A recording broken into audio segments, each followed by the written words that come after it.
questions and answers. Welcome to our May 5th live car shopping strategies. My name is Deshone. I'm known as Deshone the Auto Advisor. And over the next 60 to 90 minutes, I'm going to be sharing what we call the cars from home philosophy, the way you can shop, get bids, make your car buying simple, empower yourself, and guarantee that you did not leave any money on the table. We're going to talk about a lot of things you may not be familiar with. We're going to talk about things you have not heard before. We're going to tear back some mindsets that the car business has programmed in us for their profit. And we're going to tear down those mindsets because they're costing us thousands and they're making the greediest dealers in this country thousands of dollars. And we're going to get rid of that. So this show is sponsored by my new digital book. It's called Cars from Home, 7 Steps to Saving Time, Money, and Avoiding Dealerships. So I wrote that book to give you everything I know, everything I learned at Mercedes-Benz, at General Motors, running my own brokerage, and the hundreds of people, thousands now, that we've helped since 2021 to empower themselves in their car purchases. So part of my welcome offer to you is it's normally $97. You can get it for $24. That's my welcome offer for 30 minutes, anytime during the broadcast. As we go, you can get yours in my TikTok bio, in my Instagram bio, the YouTube comments, and the Facebook comments. It's a 75% off discount as part of my welcome offer for those of you who take action. And you'll have everything we teach here for the rest of your life. And you'll be able to move the same way you're going to hear me move and the way a lot of people I'm going to show you guys are moving. So no questions off limits. Feel free to start typing your questions. We are live on Instagram, TikTok. Hang on. I got Instagram up here. My man Dolan is moderating, so we're going to try to pull in every single one of your questions. Again, this is our May 5th live. We are live. It is Monday, so let's get to the questions. Okay, we got some coming in already on TikTok, Dolan. I see it is what it is. I'm just going to pull that one. I need to do one on shady mechanic shops. You should. If that's your area of expertise, the public needs to know from someone who's an insider what is going on in mechanic shops. I'm sure they get a lot of value. If you guys want, it is what it is to launch a channel teaching people how to avoid shady mechanic sites, type ones in the chat so he can know that he should go ahead and do that. Or she. I can't see if you're a man or woman. But let's get some questions going. Yasoy Tommy, I see you on TikTok. Interested in leasing, but I know I will go over the mileage. I drive a lot. Well, here's what you do. Give you an example. I'm leasing right now. I've never needed more than a 15,000 mile per year lease. So all of my leases have been 12,000 miles. I've never needed more than a 15,000 mile per year lease. Now, sometimes, that was because my family worked a little further from where we lived. We got a 15,000 mile per year lease, but most of the time I'm getting 12 because that's what I need. That's what I use. Now I'm paying $499 a month for this $55,000 Infinity truck. I got a 1% lease on it. I got my bids, the way we teach at Cars from Home. We're big on multiple offers. That's the only way you're going to save the big money and guarantee you got all the money is to get multiple bids. We teach you how to do that. You can do it by phone too. If you want to try to do it by phone, God bless you. We do it through email. We do it through emails and templates, and that's what we do. But I'm paying $499 a month for 12,000 miles. Now, let's just say I needed 15,000 miles. I would have bumped that lease up, and instead of $499, I'd be paying probably $30 more. So call it $530. Now, let's say I'm a high mileage driver at 20,000 miles. That instead of $530, I would probably be paying $620. And there I got my 20,000 miles per year. So the key is, and this is what you'll hear, people will blame the leases for not understanding that they choose the mileage. The mileage is not selected for you unless you go into a dealer and say, hey, work me up a lease. And then they're going to choose the mileage, probably give you 10,000 miles per year, and then try to close you on that. But that's not the way we shop. We're going to shop and we're going to adjust our miles based on what we need. So if I needed 20,000 miles per year, I would probably be paying $620 instead of $499. If I needed 25,000 miles per year, I would probably be paying $680. So I'm just paying, we get what we need and we enjoy our leases. because when we buy these cars and we drive ridiculous miles, we depreciate our cars, we destroy the value, and then we still have a loan on it in a lot of cases for a vehicle that we have destroyed the value in because we put 60,000 miles on it in 3 years. So our loan is moving very slow, but our vehicle's value is dropping through the ground very fast, which is typically how we end up with $15,000, $20,000, $25,000 in negative equity. I used to see it all the time in dealerships, especially when I was in when Uber took off. When Uber took off, year later, 2 years later, 3 years later, we had tons of people coming in with Hondas, coming in with various cars that had 200,000 miles on them, but they still had 3 and 4 year loans left. And, that's just a recipe for disaster. That's a recipe for disaster. So you should not be leasing, though, if you keep your cars 8 years. Some of you familiar with the 8-year rule, you understand. Everyone should not be leasing. I want to make that clear. Some people say, Deshone, you believe everyone should be leasing? No, I don't. If you are not keeping your cars 8 years, then you should be shopping for below market leases. Don't forget those 2 words, below market leases. Because if you're paying what everyone else is paying for their leases, it's not going to make sense. Some of these strategies are not going to make sense. You need to be getting below market leases. And the way we do that is to comparison shop, get multiple offers from dealers, have them compete for our business, and then we get these leases that no one else can get. Great question. So what if I go over 20,000 miles? What do you recommend doing? You choose your mileage wisely. In my book, I have a section called Choosing Your Mileage Wisely. The whole key with leasing is to scope out the mileage you're going to use, and that's what you shop for. If you know you're going to do 25,000 miles that year, you would do 25,000 miles on your lease. But you don't shop this way. We always shop with 12. A problem with leasing is once again, you go into the dealership, you say, work me up a lease. They're going to work you up what they want. They're going to say, hey, put 5,000 down. Who's had that happen? You go and you look for a lease and they tell you how much money you need to put down. Type me if you've had that happen. And again, welcome to everybody. This is our May 5th live. It's Monday, May 5th. Whether you're watching this today or you're watching this later today, because we will be rerunning this for those who couldn't make the show. Tell your friend they can catch it on our channels. But this is our live show. We're live every single Monday through Thursday at 12 noon. So you'll see people who will go and get blessed transition. You've had this happen. This is what you go in. They work you up a lease. Here, you need 3,000 down. Yeah, you need 3,000 plus your taxes and fees. What do you want to do? So that's them customizing our leases. We never want to do this. We want to customize our lease and run it like this, a template. All your leases you get with, ready? 12,000 miles per year. First month's payment only due at signing. That's it. 12,000 miles per year. First month's payment only due at signing. That is how you shop all of your lease offers, because this allows you to now use the 1% rule, which I didn't create. A lot of lease savvy people know about the 1% rule, where your MSRP, I'm going to just show an example of an MSRP, the price on the window sticker. Every lease is going to be brand new, guys, or either close to it. The price on the window sticker is the price we go by, the MSRP, and we're going to divide our monthly payment into the MSRP. And once we get that, the number, that's going to tell us if we got a 1% lease, if we got a 1.5% lease, if we got a 1.8% lease. And what we did was I created the 1.5% rule to know we were overpaying for leases. You don't have value when you lease something over 1.5%. But let's keep it to the point. The point is you're shopping all your leases, first month's payment due at signing, 12,000 miles per year, and then you're using the 1% to 1.5% rule to gauge the value.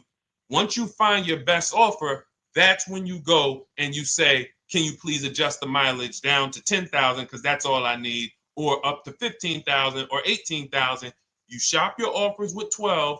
You find your best offer concerning what value is, 1%, 1.2%, 1.4%. You lock that up, and then you tell them, show me what the payment will be with 20,000 miles per year or 15,000 miles per year. That's going to keep you from walking into these 80% dealers which are never going to give you a below market deal, when they drop their prices, they're never going to drop low enough to beat their competition. That's why their name of the game is them keeping you from checking their competition. And then you avoid these people, you find those deals, and then you adjust the mileage with that dealer. But choosing your mileage is very important with a lease. And that's why you should take 5 minutes, 10 minutes, tally up your lifestyle over the next 3 years, and you choose your mileage that you need. Great question. Let's go, Dolan. I'm getting married today. Congratulations to Ash on Facebook, everybody. Ash is getting married today. Congratulations. May God bless you with a healthy, lifelong marriage. Hallelujah. All right. Angel on YouTube says, can I lease for 36 months, then purchase to have a lower payment instead of buying at a higher payment? Now, what he's asking or she's asking is, I want this new car, but if I buy the new car, then I'm going to have to pay for the new car, in which case it's too unaffordable. So can I lease it first and then buy the difference at the end? Yes, you can. Let's talk about why that's not that financially wise. There are signals, guys, that tell us we are looking at vehicles that are too expensive for us. Signals. Would anyone on here take a 50-year mortgage? Anybody? Anybody? We got some smart people on here. Anybody volunteering for the 50-year mortgage, ladies and gentlemen? Anybody? Come on, somebody.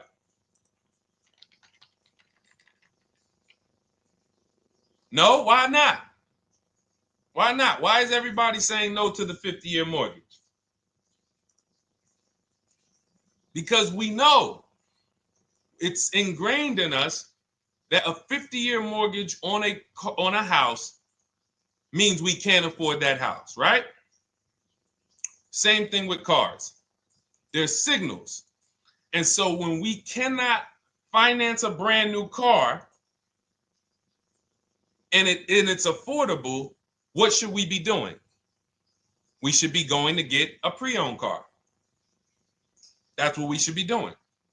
So some of you have the luxury where you could afford both a new version of the car you want, and you can afford a pre-owned version, of course. So you might say, Deshone, I could afford both. I want this car, but I could afford, which one should I get, new or pre-owned?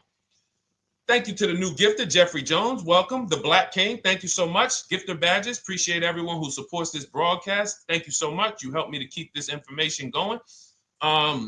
So what you're saying is, I could afford both. Which one should I get? In that case, it's a matter of your values. Do you want a brand new car? You want to treat yourself? You only get it every 10 years. So it's like, hey, I only get a new car every 10 years. I'm going to treat myself to a brand new one. Curtis Thomas, thank you for sharing. Or you might say, you know what? I want to go to value play. Even though I could afford a new one, I want to knock 20, 30, 40% off the price, and I want to get me a pre-owned version. So that's the people who could afford both. Some of you, you're like Angel, who like, I want this car, but I can't afford it new. In which case you go pre-owned, because you don't want to you don't want to lease a car 3 years, even if you get a below market lease deal, great lease payment, turn around and buy the difference, because you're typically going to need a 5 or 6 year loan for the difference. Once you get that 5 or 6 year loan, you add that to your 3 years that you leased the car, and you got 8 to 9 years of payments on the exact same car. 8 to 9 years of payments on the same car. This does not make financial sense to pay that long on a car. This is, you can't reach the reward stage where the car is paid off and you're putting money to the side for maintenance and repairs. You know, you got a paid off car, because the goal with purchasing is to get to that long-term ownership where the car is paid off. I don't owe anything on it. You know, I got a couple $100 I put to the side for maintenance and upkeep, but that's all. That car is paid off. I can keep that thing for 15 years. I can pass it down to my son, my daughter. We got an extra car in the family. That is the value of purchasing. So if you have a payment for 8 years on a car, you don't get to that stage. So that's why before I would ever recommend someone lease and then purchase the balance, I would recommend someone purchase a quality pre-owned car and get it at a below market price. Okay, does that make sense? Okay, everything that we're talking about, guys, is in my new digital book. It's called Cars from Home, 7 Steps to Saving Time, Money, and Avoiding Dealerships. Has everything we teach, because the name of the game is learning how to structure your deals. When should I lease? When should I purchase? And then once you have your structure, getting bids on everything to make sure you don't leave any money on the table. When you get bids on everything, you're never going to lose any money on your trade-in, because you didn't just get one offer on your trade-in, you got bids. You're never going to overpay for your interest rate, because you didn't get one offer on your loan, you got bids. You're never going to overpay for the new car or the used car you're buying, because you didn't get one offer on it, you got bids. And that empowers you to control the transaction. That is what we teach. That's in my new digital book, step by step. You can get your copy for 75% off, normally $97, but it's part of our welcome offer for 30 minutes. You got it in my TikTok bio, Instagram bio, YouTube comments, or the Facebook comments for $24. Okay, enjoy it, use it. All right, let's keep it going. I need to buy a car. I want to know how to buy the advertised new the new SUV vehicle for under $10,000 or even under $20,000. I don't really understand the question. Let me read it again. I need to buy a car, and I want to know how to buy the advertised new vehicle for under $10,000 or even under $20,000. Are you saying that's the discount you're looking for, or are you saying that is my budget? Please let me know. I don't quite understand. Go ahead to the next one, Dolan.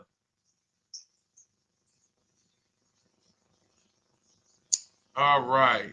If the Carfax report only has service maintenance, is it okay to purchase? Okay, so all right, this is a great question, guys. This is about used cars. Who's going to be shopping for a used car in the next year? Type the letter U. Type the letter U if you're going to be shopping for a used car in the next year. And for those who just joined, this is our Monday, May 5th, live car shopping strategies. So we are live every Monday through Thursday at 12. And for those of you who are watching the rebroadcast later in the day, you can, you'll get your questions answered. Somebody might ask a similar question, or you can join us Monday through Thursday at 12 live. Yes, so we got a lot of people who are going to be shopping for a used car. We got Buffy on Instagram, Fran Bar. Who else? A lot of people not buying? Okay. Instagram, the only people buying used cars? Okay, well, let's talk to you guys. Listen, so here's when you're looking at a used car, what you're focused on is first the service record. First the title history. What is the title history? That means, is it a salvage car? Is it a frame damage car? Is it a now, well, let's start first. Where do we find these cars? Let's start there. We're not going to lots. We're not stumbling onto people's lots. That's what they want. We do not want to go through our neighborhoods looking for used cars.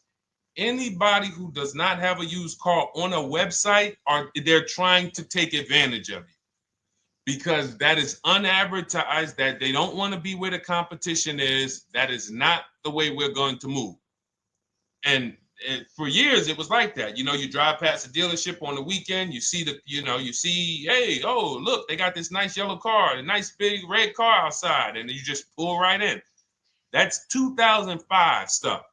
Now, every used car, we need to be able to compare it to the whole market, which means we need to see it on a website, on a marketplace. So we're opening up, this is called my multiple marketplace strategy.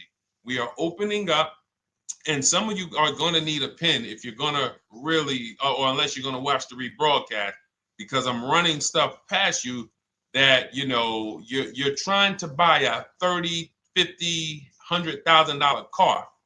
We're not talking about how you're going to get a couple things from Amazon and, set up a little home studio for $2,000.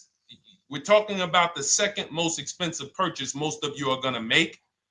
So it's understand that you're going to need to focus in order to get the most out of what we're talking about. So we're going to go to the marketplaces.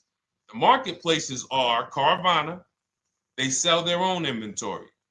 CarMax, they sell their own used car inventory. Driveway, they sell their own used car inventory. We're going to go to now dealerships. AutoNation, they sell other people's, they sell their own. They buy and they relist it on their website. But then you have Car Gurus, you have Carfax, you have Kelly's Blue Book, no, not Kelly's Blue Book. You have Auto Trader, Car Gurus. So we're going to all these marketplaces, we open them right up in one tab. So now what we're doing is we're putting in our criteria, and what we want to do, we want to go 100 miles out. Even if you're not willing to drive 100 miles out, you want to see what the whole market looks like within 100 miles. So now, if you know what you can afford, then you can put in your price criteria. I have a tool that I created. It's called the Perfect Budget Calculator. Some people who have my book, you've used it, where you put in your down payment preferred, you put in your interest rate, you put in any equity from your old car, and it tells you, because what you tend to miss is the fees. That's what you tend to miss. So if you're not using this calculator that we created, you want to add another $2,000 or so, because you got to factor in the fees in that budget. Some of you go out and say, man, I think I could afford $30,000. Then when you find your car, they bump you up to $33,000 because you didn't factor in the taxes and fees. So this calculator does it for you in my book, and everything we use the Perfect Budget Calculator. But if you're not using it, just estimate another, a little higher. Now you put all of that into the marketplaces. Now you're looking for what the inventory is. Now, here's the reason why you must open up all these marketplaces. First reason, they have different cars on them. Carvana and CarMax has different cars than Car Gurus, Cars.com, Auto Trader. There's different cars on them. Another reason we need to open it up is because sometimes you'll see one car here on Car Gurus for $31,000, and then you'll see that on Auto Trader, they marked it down $2,000, it's $29,000. And you're like, wait, why the heck is it lower? This is the same car. Well, it could be because this marketplace got the notification first to lower the price, and maybe this one takes a little longer to see that, oh, maybe that takes 24 hours before their updates take effect. So that's why you want to open up all these marketplaces. Now you're narrowing this down first based on your color choices, what options you want, your models, and now we're starting to narrow this thing down. So we're narrowing it down. Now we start to look at the history of these cars. This is the best way to start narrowing down your used car search. Let's now dive into the history. I need the Carfax. Now, some of these websites will give you a free Carfax. Some of them will try to make you buy a Carfax. Now, I'm going to give you one of the secret strategies that we've been using for years in my book, and I'll tell you it right now. It is how we get free Carfaxes, because when we get to most vehicles, you guys, for those of you who are just meeting me, I worked in Mercedes-Benz for 5 years and General Motors for 5 years, and I ran my own brokerage. I started it in 2016, and I ran that while I worked at the car dealership. So I have a lot of experience and have seen a lot, and that's why I'm able to teach these things. I also love numbers. But one of the things that I know is almost every dealership has a contract with Carfax. So every dealership, we pay Carfax already. So what we're able to do is when we list our inventory on our websites, we're able to list the Carfax with it. We're able to provide that free of charge. But when we pay Auto Trader or Cars.com or Car Gurus, we are not able to actually push our Carfax to that marketplace. But if you come to our website and you find the vehicle on our website, most times you will find the Carfax for free. That is what we have been doing for years. So that now we have the Carfax, because the Carfax is the only way we can see those service records right now, because we've already narrowed it down based on, first thing we're doing is we're looking at title history, frame damage, salvage title, rebuilt title, total loss. That's the type of vehicle. The next thing we're doing to narrow it down, which is where many of you get in trouble, is you're looking at the service records. Skipping service records, buying used cars without seeing service records is disaster. The biggest indicator on if a vehicle was taken care of is what is on those service records. And if you can't see those service records, then I would not buy the car. Somebody say, oh, I'm changing the oil myself. If you don't have proof that you have changed the oil yourself, I cannot see it. I cannot see that you have maintenance this car, and that's a turnoff for me. Because now when you drive that car a year later, 2 years later, things start happening. You have no one to blame but yourself. Now the regret kicks in. Man, I knew I shouldn't have got this. But chances are, if you find a quality vehicle and you see service records on that previous owner's report, that's going to lead to a quality experience. Okay, so that's pretty much how the initial part of our multiple marketplace strategy. As you can see, we have this to a science. Nothing that we're doing is by chance. Nothing we're doing is on a whim. That is it. But let's go to some more questions. And I think the biggest thing I want everyone to understand so far is that we don't wing anything in this process. There's nothing, everything that I'm teaching you is going to be out of our systems. Now, some of you have different learning styles. So let's address this. Again, welcome to our May 5th, Monday, May 5th live. We're live Monday through Thursdays at 12 noon. And we rebroadcast this for those who couldn't make it. You can share this with your family. Tell them, hey, visit Deshone the Auto Advisor's channel. He did a great show earlier. He answered some questions that everyone had. You can watch the broadcast all through the rest of the day. Now, but we're live every week, but we're live right now. So now the biggest, some of your learning style is different. What we teach is we have the ultimate do-it-yourself guide. This book is rated 5 stars. Thank you to everyone who's rated it on Goodreads. Just pull it up right here. For those of you who are actually on Instagram or YouTube, TikTok, you won't be able to see this right now. But the book is rated 5 stars. We appreciate you. And this is the ultimate do-it-yourself guide, whether you're new cars, used cars, leases, bad credit, how to make banks bid for your financing, high mileage driving. It's all in there, step by step. And it's a digital book, so you don't have to wait for it. As soon as you get and hopefully you get there before the 30 minutes, so you get your copy for the $24 instead of the $97. That's our welcome offer. But that's your do-it-yourself guide. Some of you, you're a do-it-with-you person, and that's Shop with Deshone. You like videos instead of reading. You want coaching. You want support. You want a community. We have 1,600 people in our Facebook group. That's our Shop with Deshone. We've had 2,200, almost 2,300 people come before you. When you see me share people like Zafrina and like Melissa and Sheree, Ken, all of these people who are, they're showing their car deals that they got. Look, took me about 30 days. He went through, past Friday, locked down 2 vehicles, 2 Yukon 2025. Said he dropped he said, look, sold the BMW.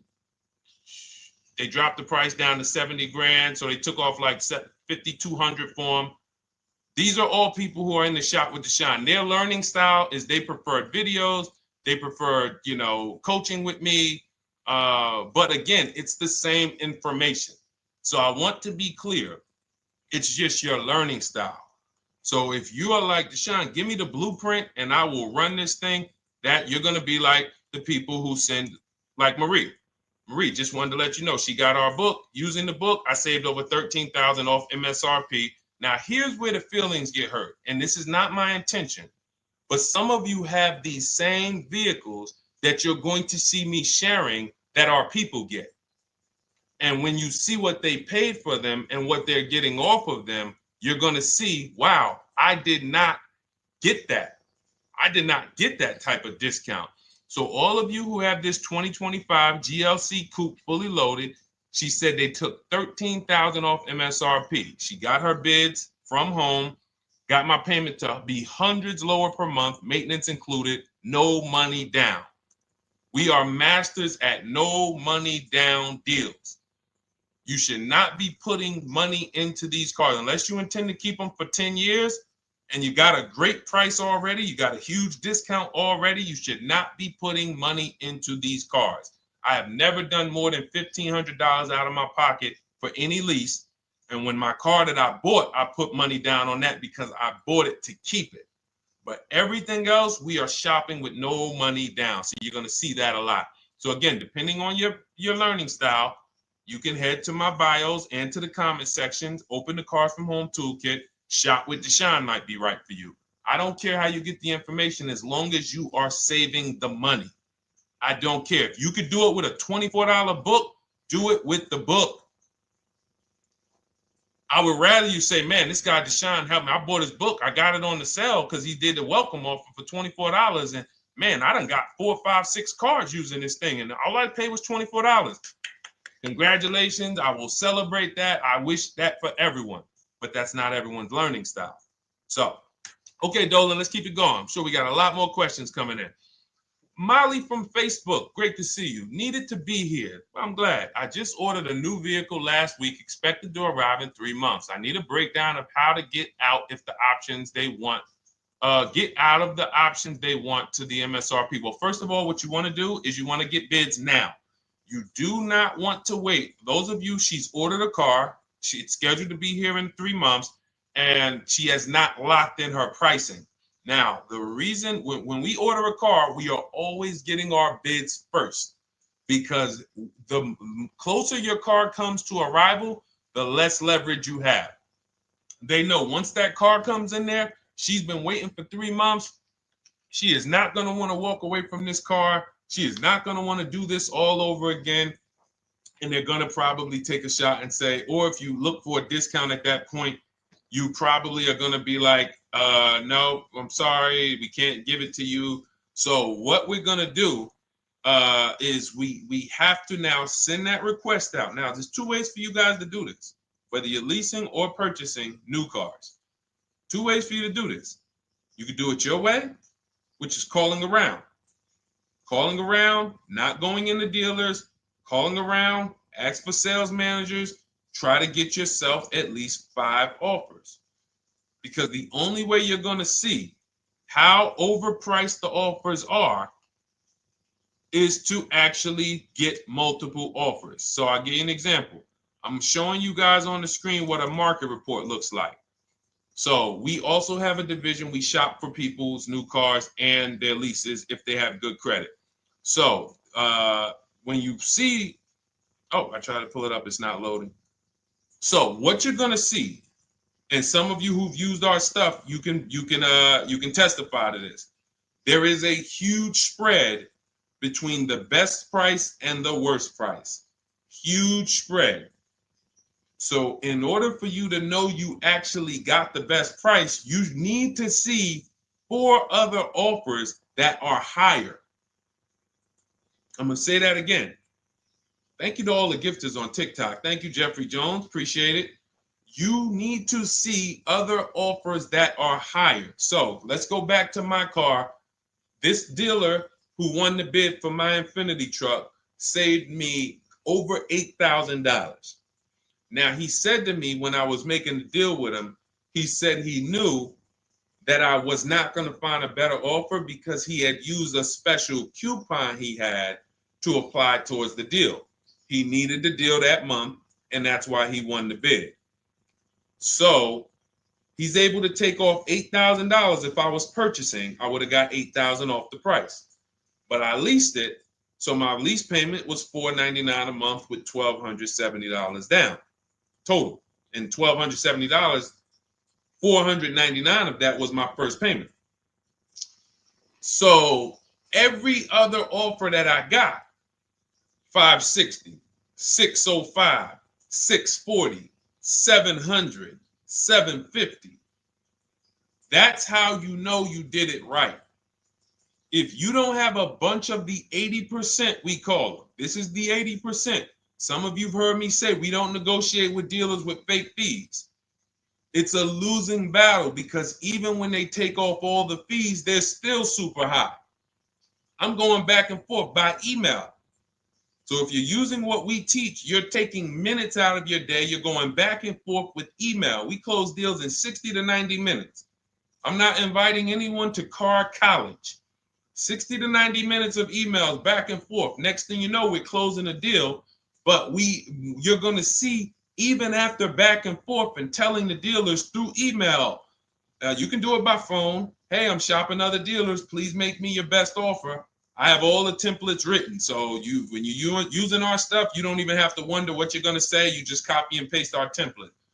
But even after that, you're going to see, wait, these people are still giving me super high prices, even though I told them I'm shopping, even though I told them I'm serious, I could buy the car right now, even though I gave them every single thing I need to give them to get an offer, they're still $150 a month higher than my best offer. That's going to prove to you that they are the 80%. They are not coming down. When they say this is our best deal to their customers walking inside, they're not lying. It is their best deal. It is not the best deal. It is their best deal. Their competition's best deal will blow their best deal away. And the only way you do that is by getting bids. So that's what you need to do, Molly. Take exactly what you're looking for. If you want to call around, call some sales managers and say, hey, listen, this is what I'm looking for. I put in an order, but I'm not dead set on the price yet. Haven't really gotten, I want someone to lock in a price for me. And hopefully you're purchasing, because if you're leasing, it's tough, because once that lease comes in, you do not know what the lease program is going to be. So if the lease program is bad, then you could find yourself jammed up. Now, here's what we try to do to prevent that. It's not always possible. Here's what we try to do. Once you have found the best dealer who's won the bid, now what you're going to do is say, based on this price that you're selling me the car for, can you give me a lease estimate now? So let's say I'm ordering this Infiniti. I shop around, I find a dealer who says, all right, Deshone, I'll place the order. I'll take $6,000 off list price for you if you do the business with me. Perfect. Can you give me a lease quote based on that now? I know this is not the vehicle. My vehicle's coming, but can I get some type of an estimate of what it would be? And then I look at that, and if it's affordable, now I place my order. But I'm not placing an order for a lease blind, not knowing what my payment's going to be when that car gets here. Okay? Does that make sense?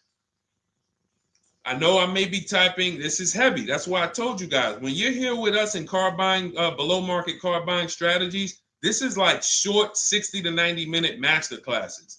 This is not lives where I'm showing you how to make macaroni and cheese and turkey and like, okay, yeah, you got your music playing in the background. Hey, listen, all right, what I need? Oh, hand me the Sazon. No, you could do multiple things. This is heavy finance talk for 60 to 90 minutes, and it will change your life. And I just saw my girl, Lisa. Lisa, good to see you. Lisa's been, she's been learning from us and rocking with Cars from Home. Let me see. I'm glad you clarified, even if no money down on the lease, you still really have to give them the first month's amount. Yes, I don't know what I'm going to do yet, buy or lease. No matter, I'm learning lots and sharing with my peeps. Thank you, Lisa. Thank you. Now, technically, you don't have to give them the first month's payment either. What I do is our templates all involve shopping, first month payment due at signing. But if I wanted to, so let's say, for example, on this $499 a month lease I got on the Infiniti, and I'll actually will add this because I'm glad you said that. The lease that's your first month's payment, so it's not considered money down. It's considered your first month's payment because you're leasing, you're paying 36 months or 39 months. We don't do 4-year leases. We don't even do 3.5-year leases in most cases. We're not doing it. It's 36 months, 39 months. And if they have a really, really good program for 2 years, they will tell us about it. But we shop for 36 months. But you can tell that if I wanted to tell them, you know what, I want to do a straight sign and drive. I don't even want to give you the $499 for the first payment, which means you're asking them to pay the first payment, then it would have just been $500 going back into the cap cost, which would raise the payment probably with interest and taxes, maybe 15, 17 bucks, something like that. So if I truly wanted to bring nothing to the table, I can just have them to, cap the first month's payment. You can do that. You can do that. So you can ask any questions. I know you're in our Facebook group, and so you let us know. But the 8-year rule is your basis for leasing versus buying. The 8-year rule, when you guys open up my book, you'll hear me talk about this. I'm going to make a whole lot more videos about the 8-year rule because it is the parameters for how to know whether to lease or buy. It takes into account how drastic cars depreciate. They lose value like crazy. All the losses are in the first 5 to 7 years, and you don't win until you've kept the car at least 8 years, compared to someone who's getting a below market lease. So let's take an example. You look at somebody like, Brian. Brian got my book. Just finalized my first ever lease using your system. 2025 HRV Sport all-wheel drive, $30,000, $505 MSRP. So this is a $31,000 vehicle almost, and he got it for $395 a month, which is a 1.2% lease, no money down. Now, his initial quote from this dealer was $434. This is the winning dealer. But in my book and in our systems, we have a counter offer calculator where we put all the offers we get into the calculator, and then it calculates the best offer and it tells us what to counter. So his initial quote was $434. He countered with the calculator and ended up closing his deal at $395. So these are the people that, for all of you who you're like, wow, are there any cars out there with a $300 payment anymore? Well, if you're buying a car, you are buying it at a $300 payment. You could only spend, who knows, every $5,000 on a vehicle is about how much per month. Every $5,000, when you're looking at a car, every $5,000 on a 5-year loan, which is what you should be defaulting to, is about how much per month. Thank you, Nikki. Nikki got a #1 gifter badge. And I don't really know what all of that stuff means, but I definitely appreciate it. The Black King, thank you so much. I just know it means you guys support the show. So I appreciate it. So who knows? Every Nucci Graham is and I wanna Nucci Graham will address you next, because as soon as you get your book, on the thank you page it says, "Thank you for your purchase. Click below to open your book." So we'll address that shortly. But okay, thank you, Lisa. Yes, every $5,000, and Nikki, $100. So this keeps you in the safe zone. When you are looking for how much loan I'm going to take, you are looking and saying, every $5,000 is going to cost me roughly $100 per month. So if I want to spend $400, then my loan needs to be about $20,000, which means I'm looking at this car. If I'm going to buy it for $23,000 plus fees, and I want to be at $400, I'm going to have to come up with some more money down, because I need to get my payment here. I need a $20,000 loan. I'm not going to go in looking at a $20,000 car and thinking, man, can they get me to $250 a month on this? No money down, because the math doesn't make sense. Because the only way they can get you to that is to put you in a 7 or 8 or 9 year loan, which is a horrible deal. And they've done it to a lot of people, because you go in and you just say, get me to this monthly payment. And they're like, well, you didn't say how long. You come in later, hey, man, my loan is, I remember, man, a guy called me, and this is, unfortunately, people are not trained to look at how long their loan is. Early in my career, I think I was still with General Motors, and a guy came in and he had some vehicle, And he was like, you know, D, could you look at this, man, and tell me, because I don't, you know, I'm trying to get out this thing, man. They telling me I can't get out of it now. That's a recipe. You bury yourself when you make these types of moves. They're saying I can't get out. I looked at his contract. It was a 96-month loan. 96-month loan. So he's in a 96-month loan at a high payment. He's going nowhere. And what it came from is him going in and saying, hey, get me to this payment. My payment's affordable, but how long is the payment? That determines what you're paying for the car. So when we say, yo, are there $300 payments out there? I'm showing you. Leasing, there's cars you can drive 30,000 miles, $30,000 cars, beautiful vehicles, payments in the threes when you're shopping and getting bids, and you're finding vehicles with great lease deals. At the same time, on a pre-owned car, that's only going to get you under 20 grand, between 15 and 20 grand. So it's about getting the most for your money. And getting the most for your money, you must take into account the 8-year rule.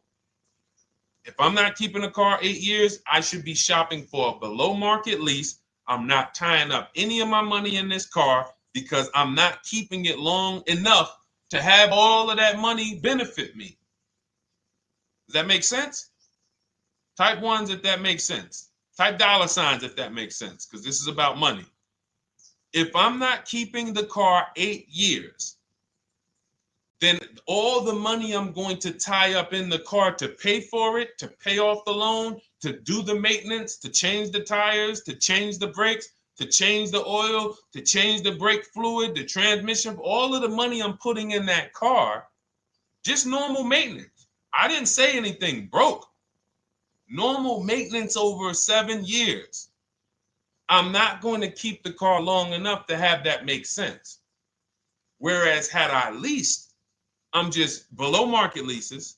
I'm just literally paying cents on the dollar, changing my oil.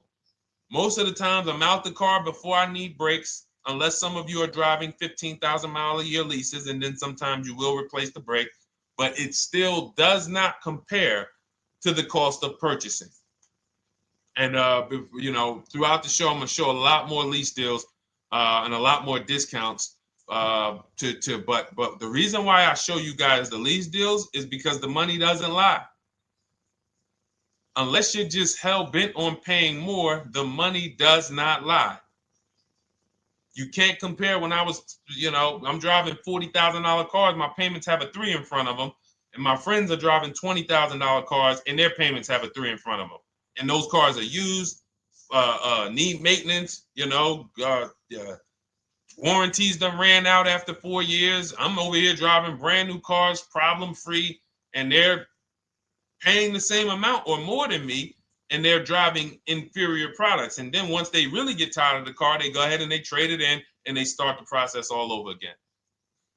So it's bad financial advice that the car business never trained on, and they just love for people to be ignorant. But we're not going to be ignorant here. All right, Dolan, let's keep it going. By the way, all of you who just joined, this is our Monday, May 5th live. We are live every Monday through Thursday at noon. So for those of you who may be watching the rebroadcast, we rebroadcast the show all through the day. So for those who missed the show, you can either, you know, or some of you want to tell your friends, oh, hey, you're shopping for a car, go watch this show. And we'll rebroadcast this show all through the day. And we rebroadcast all the episodes through the weekend. So for those of you who didn't have time, you're like, man, I want to catch up on all the shows, all the questions that were asked. We'll rebroadcast those through the weekend. But we are live every Monday through Thursday between 12 and usually 1:30. You can have your friends and family tap in. You can bring your questions, and we try to get to as many as we can. All right, Dolan, let's keep it moving. Let's get to some more. What are the companies for loans? Well, there's a lot of them. First thing you want to do is, so we teach something called the bank bidding war. This is a question, because here's my question to you guys. Where do you get your car loans from? Here's my question to you. And I'm going to tell you how we should change the answer, because I know what some of your answers are going to be. Where do you get your car loan from? Some of you are going to say my bank. Some of you are going to say the credit union. Some of you are going to say the dealership. But all of those are not the answers we want to go with anymore. Here's the answer. You got it, Nikki. I love Nikki. Whoever gives me the best rate. That is going to be the answer moving forward. If you're using what we're teaching, that's your answer. Whoever gives me the best rate. What, in other words, whoever wins the bid. So what we're doing is we are not just going to our credit union and having them run our credit, give us a rate, and now we going out and we're shopping with a check in hand and we're shopping with our back against the wall because the bank says, well, hey, you know, your pre-approval expires May 17th, so you hurry up and find a car or you're going to have to come back and run your credit again. Now we're over here and our bank is putting our back against the wall. That's ridiculous. So what we do is we use what you should do is you should look at the average interest rate. If you have average credit, look at the average interest rate, and then you use that to budget. Again, I have a calculator that we invented. It's a proprietary calculator. You can't find it on Google. It's in my book. It's in our course, Shop with Deshone, in our checklist, our video checklist. This is stuff that, again, we don't, if you notice stuff that I teach, it's not anywhere. Deshone, why can't I find an 8-year rule on YouTube? It's because it's Cars from Home. We created it. I can't find the 1.5% rule. No one else teaches that because it's our intellectual property. We created it. I don't mind people saying it, but they need to understand we didn't find this stuff. We created the stuff. So calculators, we invented them. So this calculator you take this interest rate, but even if you want to use a standard payment estimator calculator, you can take just what I said. Remember, add a little bit more for the fees, because that's what you're not taking into account. The fees, the taxes, and that's where we get in trouble. My calculator, our perfect budget calculator, does that for you. So now you want to look at the average interest rate. Type in average rates for cars. Use that for your budget, just so you can know about how much car I can go and get. So between what I told you about the 5,000 being $100 a month, and that last part about, adding a little bit more and using the average interest rate, you should have a good gauge on a range of car to go and shop for. Now, once you now shop your market, whether you're shopping new or whether you're shopping pre-owned, once you find no one's touched your credit till now. No one has touched your credit with a hard pull, especially not. We do not, in order for this to work, like what Nikki is saying, where you're only giving your business to the bank or credit union that gives you the lowest APR. In order for this to work and for you to be able to shop freely, no pressure, you need to make sure you don't let anyone run your credit with a hard pull before you find your best deal on a car. Soft credit pulls, estimates of budgeting, the way I just said. Now, you go out, you find your car, whether it takes you a week or a month or 3 months. Bang, I found my car now.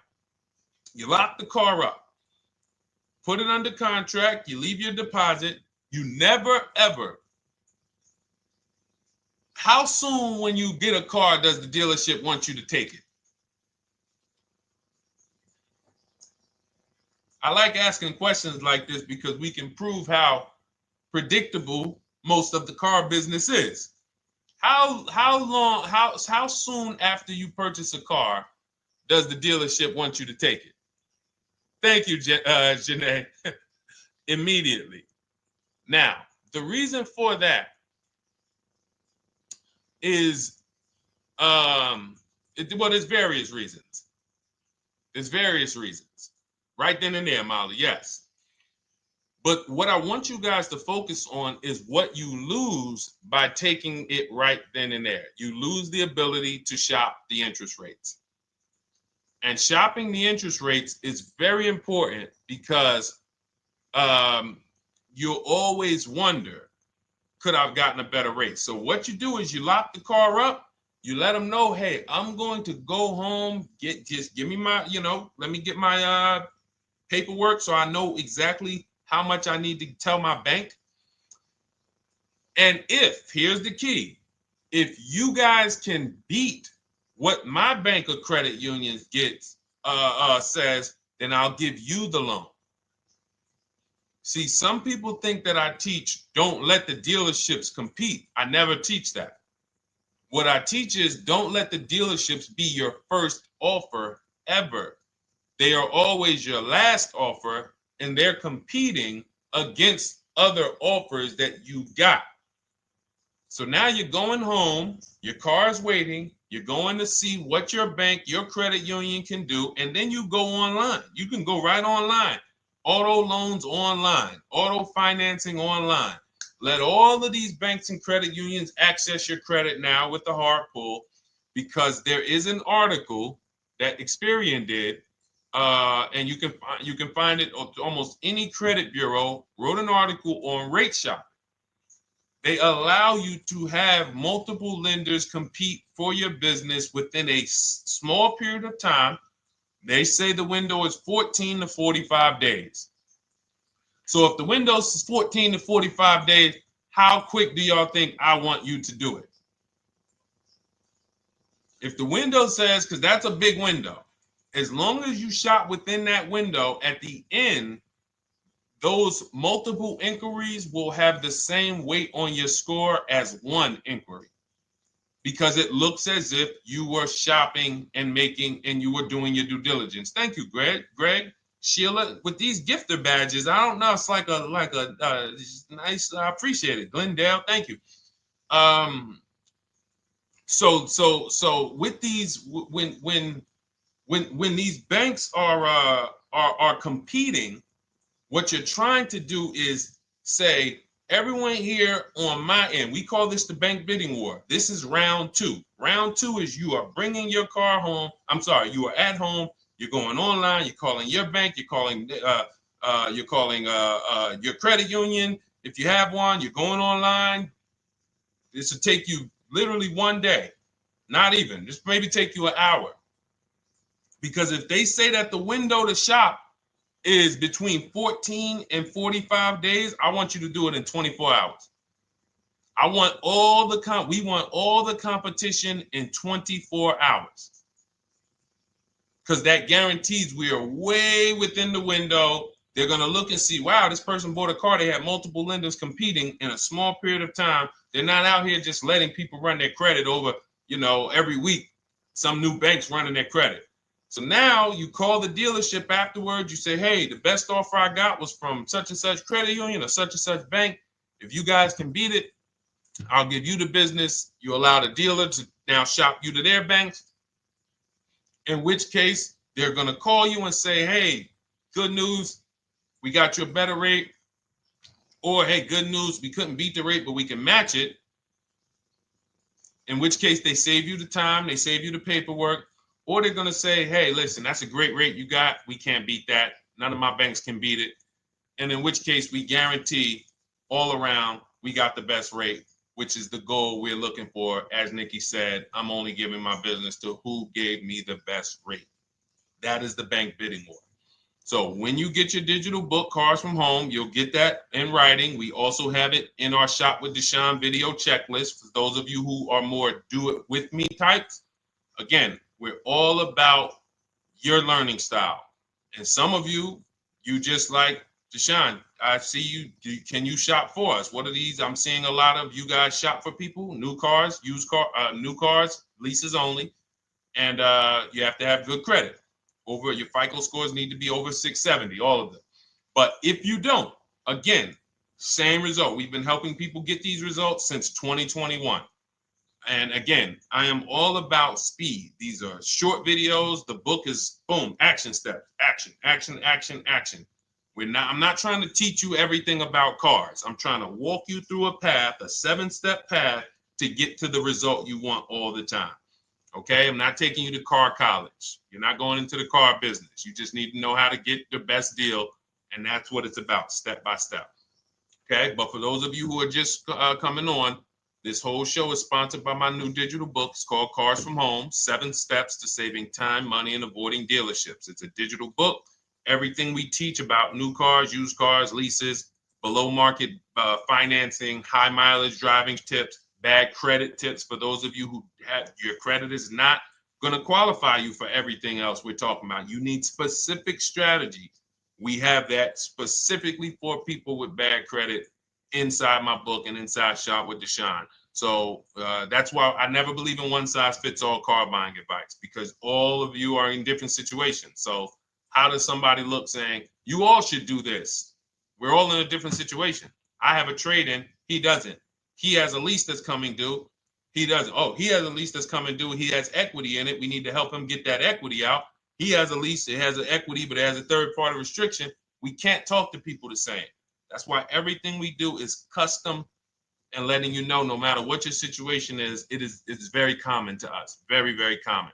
So, all right, let's keep it going. We got some more time, Dolan. Pull them up. More questions. All right, yeah, I see we got a couple more coming in on TikTok. How do I get the book? Well, the book is in my TikTok bio. In my Instagram bio, there's a website there. It's Cars from Home Toolkit. And then you'll see the welcome special for $24. So the book is normally $97, but as part of our welcome special, you got 30 minutes to get yours for $24. So you won't pay the $94. You get 75% off. We also have a link for you guys on Facebook and YouTube in the comment section so you can get your copy. And if you're going to spend a couple more minutes with us, I would appreciate if you share the broadcast with one person that you care about. So that can help. We can help get this information out, and we can help change lives. If you didn't receive your ebook, well, first of all, as soon as you purchase your book, you're going to see a thank you page. It says thank you. Screenshot this page, and then it says below. Click the link below to open your book. So you actually get the link to open it as soon as you make the purchase. And then I say, I also emailed you a copy. So sometimes people type their email in, one letter's wrong. Obviously, we can't send a book to an incorrect email, which is why I have my support team's email right on there. So that if you don't see that book within 5 to 10 minutes, you email my support team, hey, I didn't get the book. They'll get you the book right away. So as you can see, I want you to, Dolan, can you put up, do we have anywhere with, we can put up the support team's email for this person, and just send an email to support. There you go. Thank you so much. Support at Deshone the Auto Advisor. Thank you, Dolan. Best moderator in the world.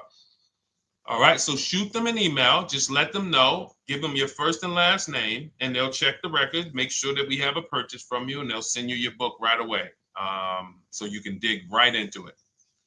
Okay? All right, let's keep it. We work with clients all around the country. What I'll start doing, I wanted to bring some on here today, but I can't load them up. The system is showing an error. So I got a lot of people. I always bring tests. I always like to show results. So, you know, I'm a results person. So you'll see a lot of people that I share. Brian, who has our book, and, you know, his lease, Marie with her $13,000 off. All of these people made deals from home. They were not in a dealership negotiating this. You got, look, Frank, I bought your book, used your system, and just closed my deal and have positive results to report. I love when y'all email me, by the way. Like, please continue to do this. A caveat is I wanted a just released 2026 Genesis G70 Advanced, and there are no incentives. I could have gotten incentives on the 2025. However, I wanted the 2026, and I was willing to pay. So even with high demand cars, even with cars that are rare, this is the situation. I reached out to 20 dealers and I received 9 offers for 36 months, 12,000 miles on a $58,000 MSRP. The initial offers range from $1049 to $901 with everything in between. I counter offered using the calculator that we have and closed the deal at $815 on a $58,000 MSRP. That's a 1.4% deal. Now, mind you, that on a vehicle on a 2026 with no incentives, which means every bit of that was the dealer taking off money for him. He probably had to get at least $5-6 grand off to have that deal come in the 8s, when other dealers were quoting him 9 up to 10 and, you know, mid $1,000 range. So, you know, but so I show the book testimonials. I show my Shop with Deshone testimonials. But I want to start bringing these market reports so you guys could actually see that's our team shopping all around the country. And that allows us to stay, we're able to just stay on top of the market, like from state to state. It proves like this stuff is not, oh, if you're in New Jersey, the deals are better. Yeah, if you're in Florida, the deals are better. If it's California, we don't have deals out here. All of this stuff is not true. And thank God we have people using the Cars from Home systems, be it by book or be it by our video checklist, or be it us shopping for people all around the country where we can tell you beyond a shadow of a doubt. I can show you market reports from Texas, from Oklahoma, from South Dakota. We did a deal for a Mazda, a South Dakota deal, Nebraska, California, Florida, Georgia. We're shopping for people all around the country. And there's great deals everywhere in the country when you know how to make dealers bid. Because you're always going to find that 20% dealer who just wants to beat their competition. They're the best in the region. And you got to go out to find them. You got to have a system to find them. Because most of the dealers are not them. Most of the dealers are the 80%. That's just the way it works. It's a numbers game. And the 80% are very expensive. And when you walk into the 80%, they'll go down. You're like, oh man, all right, can you take off? Can you get me down? Like, yeah, man, you're like $150 a month higher than where I could be, my max. And they go back and forth. They're like, man, I could take off $50 a month. Ah, man, that's the best you could do. And then next thing you know, you get down to 100. Yeah, all right, we'll take off $100 a month. And you're like, all right, I guess I'll take that. You don't realize that a 20% dealer, not only were they nowhere near your max budget, they were $100 less than your max. You're talking to the 80%. The 80%, when they come down, they're still here. The 20% are here. So you're over here with an 80% dealer walking into these dealers. 8 out of 10 dealers over here are 80% dealers. So y'all talking them down like this, and y'all thinking we winning. Oh, I talked them down to this. Meanwhile, the 20% dealers are here. 20% dealers will launch a bid. We gotta cut. Oh man, if this thing wasn't broken, tomorrow's show, I'm gonna bring on a lot more market reports. We got dealers who come right out. We getting offers 700, 790, 820. Dealer come right out 650. Boom, blow everybody away. Like, oh, let's go. We got a winner. Looks like we got a winner here. That's it. And then it becomes fun. As you can see, this is fun for us. When you change the way we shop, you shop and you start to you're going to be the prize. You're going to be the prize. So anyway, let's keep it moving.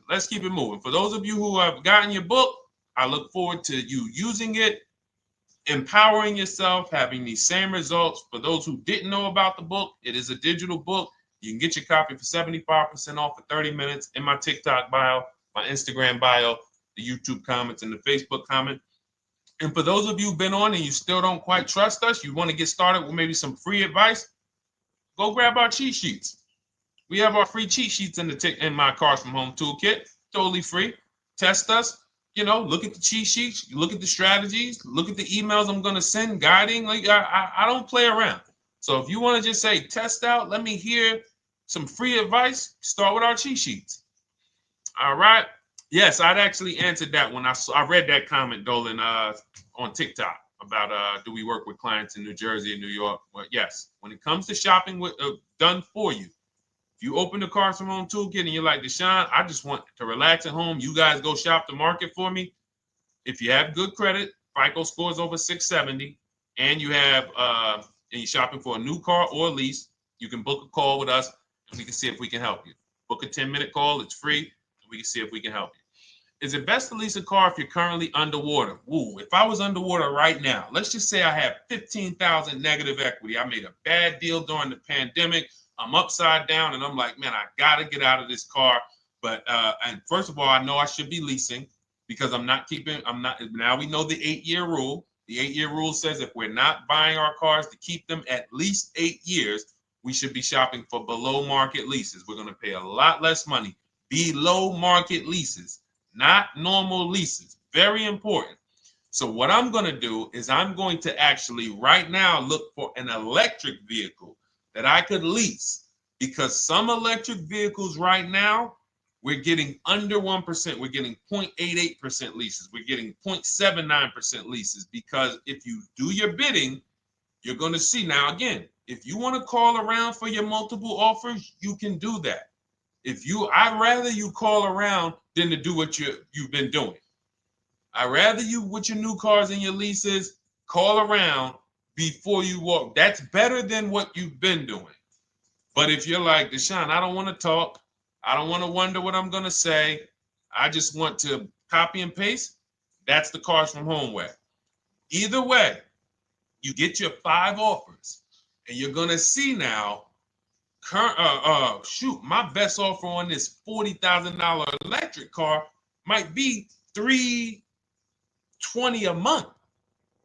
So I'm now driving a $40,000 car. If I didn't have my negative equity, then I would be driving it for $320. But now I got to bring this negative equity over. Now, the reason why you want to look at these electric cars for this is because if you try to bring a bunch of negative equity over, what ends up happening is you're now messing up the loan to value ratios, and the bank won't approve it. So you might go in and look at a $40,000 car, and now you bring this 15 grand of negative equity, and the bank is saying, we're not going to loan $55,000 on a $40,000 car. We're not doing that. So that's when they'll say, some of you may have heard this before, you have to put money down. They'll say, we can't get you approved unless you can put $3,000 down, $5,000 down. You have too much negative equity, and the bank is not going to approve it all. But when you get your bids on some of these electric cars, you're going to get $10,000, $15,000 off. And this is specifically what I would be looking for. I would be looking for the electric vehicle that when I get my bids, I'm saving 15 to 18 to 20 grand off. And if you guys don't think that's possible, you haven't been here for long. You know, this is Milligan. She bought her Mercedes EQE last year. She literally, MSRP of her car was $79,245. She got almost $30,000 off the vehicle. Almost $30,000 off the vehicle. $51,359 is her price. $79,000 vehicle. She got it after rebates, after discounts, after everything. $51,359. So you take a vehicle that you can get a huge amount of money off, then you bring your negative equity over. So now that payment goes from $320. Yes, it might go up to $575 or $600 even. But I know I'm in a nice car now. I'm in a brand new car, and after 3 years, I'm done with that negative equity. So that's what I would be doing. And if God forbid the car gets totaled while you're driving, you're out of the negative equity in a lease. So if I rolled that negative equity, 15 grand over to this car, now I'm driving it. Boom. All right, I got this electric car. I'm out of the negative equity. I got a good value. I'm in a $40,000 car. My payment is affordable. Now I'm driving. Oh, shoot, car gets totaled. I'm out. I can go get me another car now. I can go and get the same exact car, but I can get it for $320 now. So, you know, that actually is the reason why people commit insurance fraud and total their cars or get them stolen intentionally. But no, that's just something to keep in mind. Something to keep in mind. Because most of you, when you start leasing, you're going to see that was my reason for negative equity. That was my reason I kept having negative equity, is because I wasn't leasing. And that was the reason I was paying more money for cars than I should have, because I wasn't leasing. And again, the key is getting below market leases. You walk into a dealership and say, work me up a lease, you're not going to have these payments that, you know, we're talking about here. It has to be below market leases. That comes through multiple offers. Only way. All right, let's keep it going. A lot more questions. No gap then. Is that your first time leasing? Well, no, we'll get to that. I see it's a little conversation happening on TikTok over here. By the way, everyone, this is our Monday, May 5th live. We're live Monday through Thursday. Tell your friends, please. I would love for those of you who are going to keep joining us to see some friends tomorrow, family members tomorrow, co-workers. When you are at work, when you're talking to people, if they say they're car shopping, I would love for you to invite them to our live shows Monday through Thursday at 12. And if they couldn't make the show, we will rebroadcast each episode for the rest of the day. So after today, after we end the show, if you guys want to refresh on some things or you want to whatever, you want to send people, we will rebroadcast this episode for the rest of the day. And then on the weekends, we put together a weekly compilation. We broadcast them all just for the people who couldn't make the live shows. But every Monday through Thursday, we are here. And yes, happy Cinco de Mayo to you too, Nikki, and to everyone who celebrates. All right, what do you think about waiting till December month, mid-month to buy a vehicle? I do not. Dealers need cars to sell before that. It's a myth. All right, we're going to dispel a myth, okay? When have we been taught that the best time to buy a car is? Thank you to everyone running up the likes on TikTok. We're at 3,400 likes. Every time you hear something you like, you double tap the screen. That makes a big difference. It sends a message to TikTok that we're doing something good over here. Okay, end of the month. Yes, sweet now. End of the month. So we're gonna peel, like I told you guys when we started the broadcast, right? We are gonna, yes, Molly, last day of the month, right? So this is what we have been taught. Last day of the month, come on in. That's where your deals are, right? Let's look at this logically.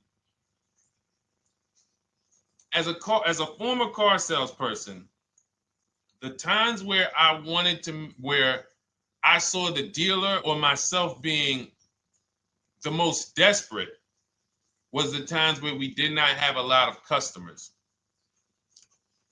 Sometimes you look up, it's the 10th of the month. They call us into a sales meeting. They say, hey, guys, we got to sell 200 new cars this month. We are only at 40. We are way behind. We are tracking way behind. Call anyone you know who's a real customer. We are entertaining every reasonable offer. Now, you've been taught there's a group of people that we know are coming at the end of the month. There's a group of people that we know that last weekend they're going to rush.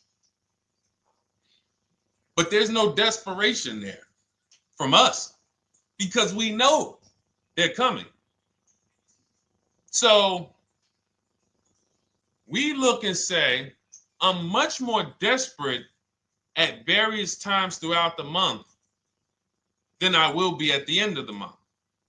Because think about it. Every time you go into the dealership at the end of the month, is it dead or busy? You go into the dealership most of the time at the end of the month, is it dead or busy?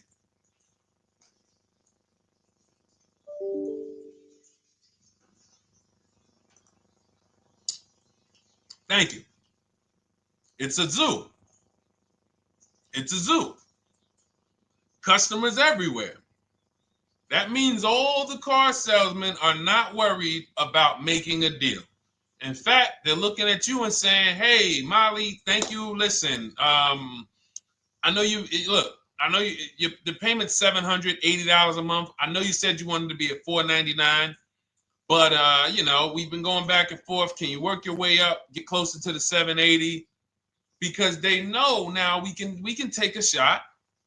Because we have some other customers behind you, Molly. Did you see the people walking out? These people just walked out. They're mad. We don't have enough salesmen here. We got people waiting 40 minutes to speak with somebody. Do you think you're getting the best deal when that's the energy?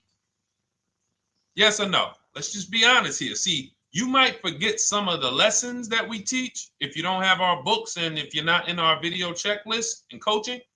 You might forget some of the lessons, but hopefully you won't forget the stories.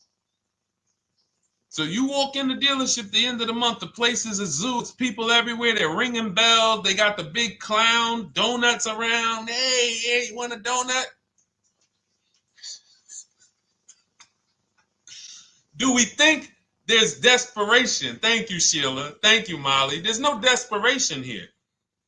And they don't magically wait till the end of every month to hit their numbers.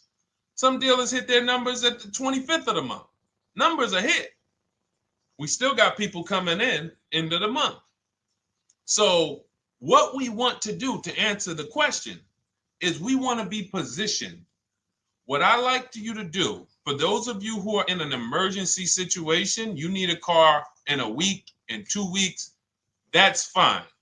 Everything we teach can guide you. We've had people who got their cars in 3 days. Like that's not something that is let's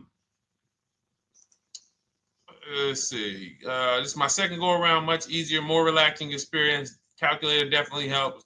Turned in my CRV, got a 2022 Marcus, some dealers wouldn't do. Somebody, I wanted to read you somebody who got their car in like 3 days, 5 days. That's normal. Again, like I said, we're not taking you to car college here. Like you know, our step-by-step programs can get you to your cars in less than a week, 90 minutes. But you don't want all your car shopping to be emergencies, because here's where you want to be. You want to be able to say no for up to 3 months. Reason is, there's a group of people that walk into the dealerships. They're there right now. They're desperate. They're giving off desperate energy. They can't say no. They back themselves into a corner for whatever reason. If their leases are up, maybe they don't know you can get an extension. If your lease is up this month, you can call. You can get yourself an extension for 1 month. Some leases will be extended up to 3 months, up to 6 months. Those of you who have cars and you're like, Deshone, I'm shopping for a new car, but I don't need it. I just, my car still got some life to it, but, I want to look for something new. This is a position of power to be in. This is where you want to be. You want to be able to say to yourself, all right, let me look at the offers this month in May. All right, I'm going to follow up next month because the offers change. The used car market changes. The lease prices change. The dealer desperation, it changes. I'm not letting tariffs push me into doing something and making a bad deal. I'm not doing it. I'm not worried about tariffs coming, because there's going to be deals no matter what. If the prices of the new cars go up, what happens to the prices of our used cars that we're going to be selling? See, that's how we really won during COVID. Some people who've been with me since 2021, that's how we were winning. My man John Shaw, he was one of the first people. David Isaacs came in, got his BMW. Yes, the lease prices were slightly higher back then. We were still getting under 1.5. We were still getting 1.4. John got a 1.2 on a Jeep Wrangler, but we were selling our old cars for 8, 10, 12 grand more than they would be worth today. So even if the new car market goes up, we know how to maximize the prices of the cars we're getting rid of, and we're going to offset it. So we want to position ourselves to be able to say no. That is the strength. That's the leverage where we can say, you know what? All right, I'm going to follow up next month.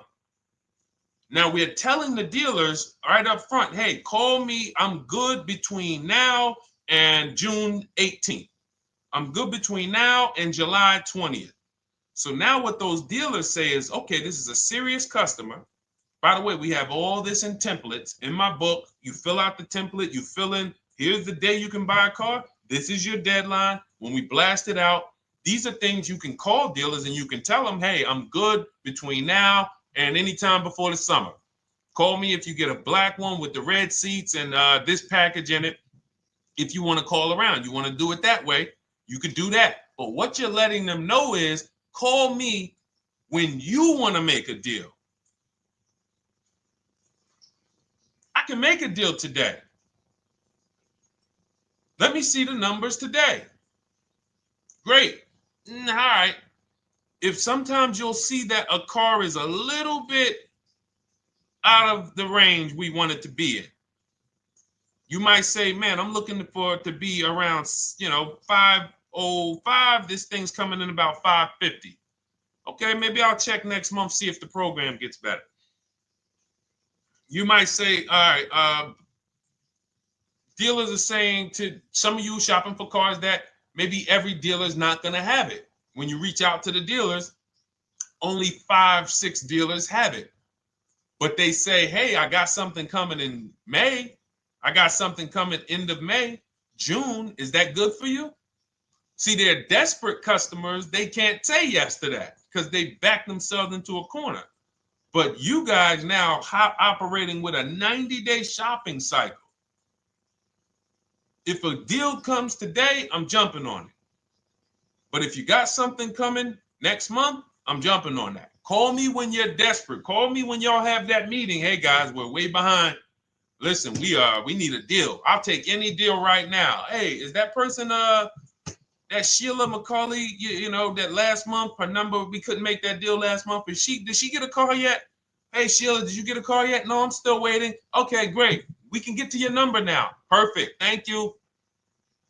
Positioned. So we want you to be positioned when you use what we teach, whether it's the Cars from Home digital book, whether it's the Shop with Deshone. For those of you who are like, Deshone, let's do this together. I want the checklist videos. I want coaching. I want to be able to pop into the Facebook group, ask around. We can't give you that for $24. No author can give you the support. I got tons of books.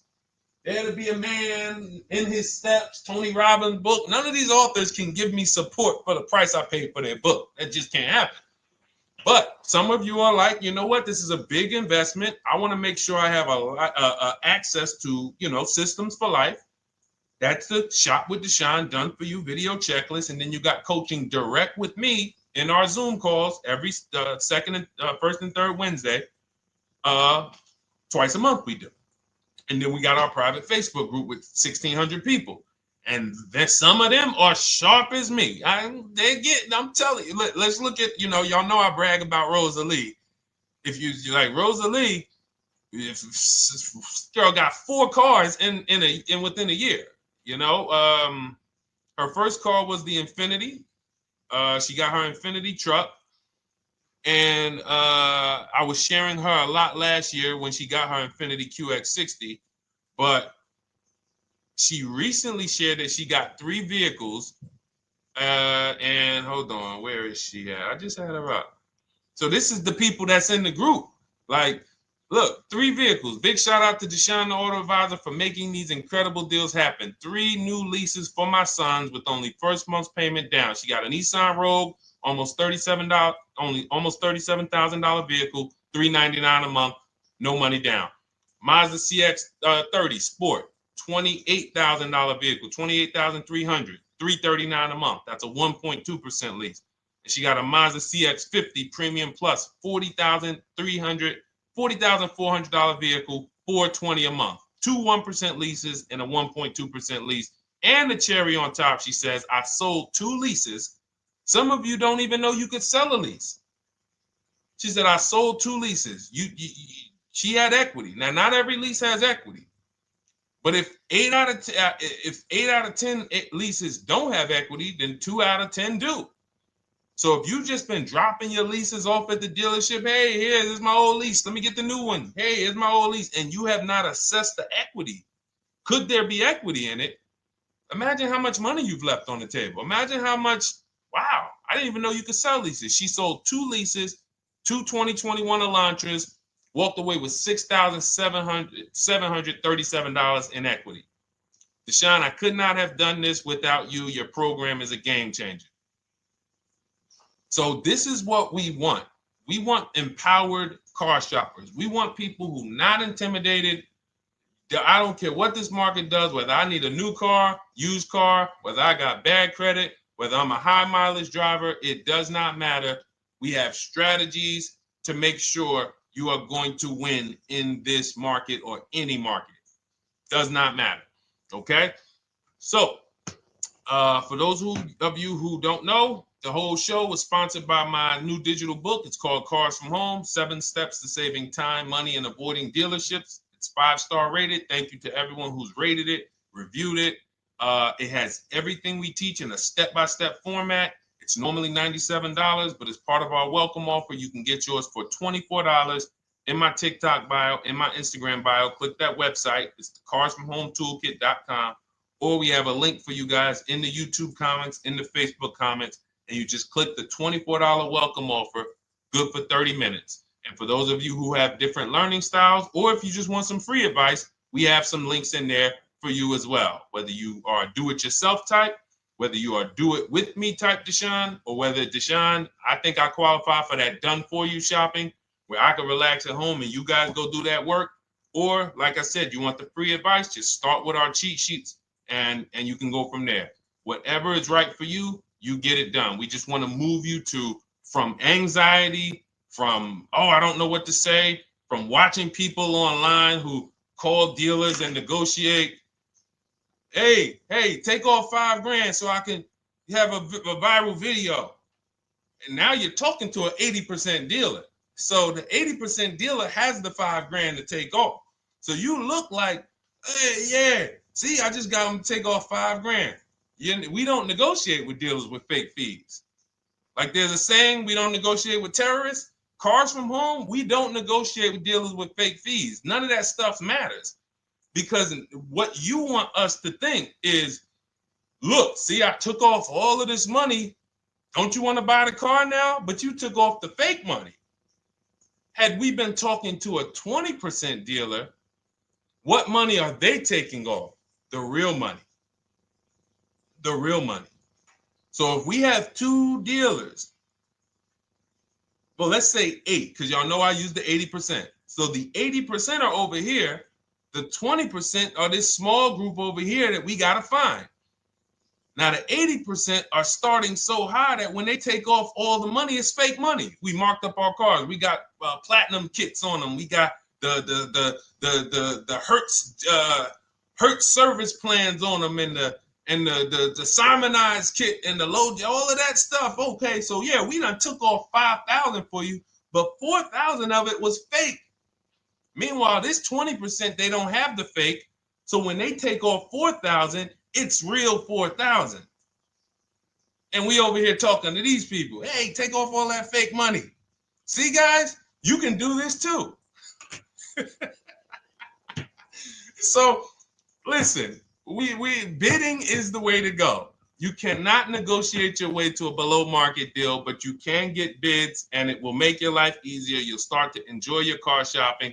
You'll start to feel like you're empowered. You're the prize. Someone won your business. They won your loan. They won the opportunity to buy your car. You are the prize. So that's what it's about. So we are here Monday through Thursday, 12 noon. Make sure you meet us live or tell your friends and family who are shopping, hey, hop on this show. We're live on TikTok, Instagram, Facebook, and YouTube. But we will broadcast the show for the rest of the day. So those who want to catch up on some things that you may have missed, or if you just jumped on and you're like, whoa, man, I missed a lot. We'll rebroadcast this show for the rest of the day. But tomorrow we'll be back, which will be Tuesday, May 6th, 12 noon. Meet us here live. Thank you so much. Welcome to the new followers. Thank you to everyone who gave me gifts. Thank you to everyone who bought a book. Thank you for those of you who are in Shop with Deshone. I look forward to your success stories. Always a pleasure.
And welcome to our Tuesday, May 6th live. We do these live streams at 12 noon, Monday through Thursday. I am your host, Deshone the Auto Advisor. And for those of you who've never met me, I have devoted the last 4 years to teaching people how to get the best deals on cars and to learn all the mistakes that the industry, the car industry, would love for you to continue making, because they make a lot of money when you make mistakes. And so what we do here is we really just do questions and answers. I will teach on various topics that I feel are widely misunderstood, like the subject of leasing. And some of you who are new here, if you've never been here before, could you type a 1 in the chat if this is your first time on a stream? We do these streams about 60 to 90 minutes. And if you're going to get the most out of them, we just ask that you lock in, that you focus, because we will be talking about $1,000 mistakes. Nothing here that we'll be talking about over the next 60 to 90 minutes is hundreds of dollars. You know, I'm not looking to, have you spend some time with me on a Tuesday to talk about how to save hundreds of dollars. No offense, I'm sure that's important to some people, but we are here to talk about things that are affecting your bank account by the thousands every year. And so if you got some time, I would love for you to hit the like button, like wherever you are, and let's just tap in. You can start to type your questions. This whole stream is sponsored by my new digital book. It's called Cars from Home, 7 Steps to Saving Time, Money, and Avoiding Dealerships. It's a digital book. It's 5-star rated. Thank you to everyone who's rated the book and reviewed it. And it's normally $97, but for the next 30 minutes while you're watching, you can grab your copy for 75% off. That's our welcome offer. We always like to reward people for taking action. So you can get your copy for $24 instead of $97. And you can just head to my TikTok bio. You won't leave the show, my Instagram bio, the Facebook comments, or the YouTube comments, and use that link to get your welcome offer, and you'll have everything we teach. So as we go through this for the next 60 to 90 minutes, if you're like, whoa, Deshone, this is a lot. Wow, this is a lot. You can grab the book and make sure you have everything that I teach and everything in a step-by-step format. Okay? So I have my man Dolan moderating. Good afternoon. Thank you, Johnny Miller. Good to see you, Lil G. Again, guys, we are live. This is our Tuesday, May 6th live. We're live every Monday through Thursday at 12 noon. But we do rebroadcast these throughout the day. For those who cannot make them, you can watch the rebroadcast, or if you got to go back to work, we'll be rebroadcasting it for the rest of the day until our show tomorrow. All right, so let's start with the questions. You can feel free to get into it. Okay, do you have to get the extended warranty? This is a great question. This is car specific. A Honda, Acura, Toyota, in most cases, have always had low cost of maintenance and their parts are inexpensive. When you're buying an extended warranty or you're considering it, it is a risk product. It's an insurance plan. So that means you can pay for something and not use it, just like car insurance. You don't necessarily use your insurance until you have an accident. Same thing with an extended warranty. It's an insurance policy. So what you're trying to do with any insurance is see what is the likelihood that what I'm paying for this is going to exceed the price if I did need to use it. So in the case of a vehicle, when you're trying to determine what should I get an extended warranty, there's 2 things that are important. Does this vehicle that I'm purchasing have a high likelihood of things going wrong? We know, and some of you have had cars with histories, and we know there are certain cars, they tend to have things go wrong more than others.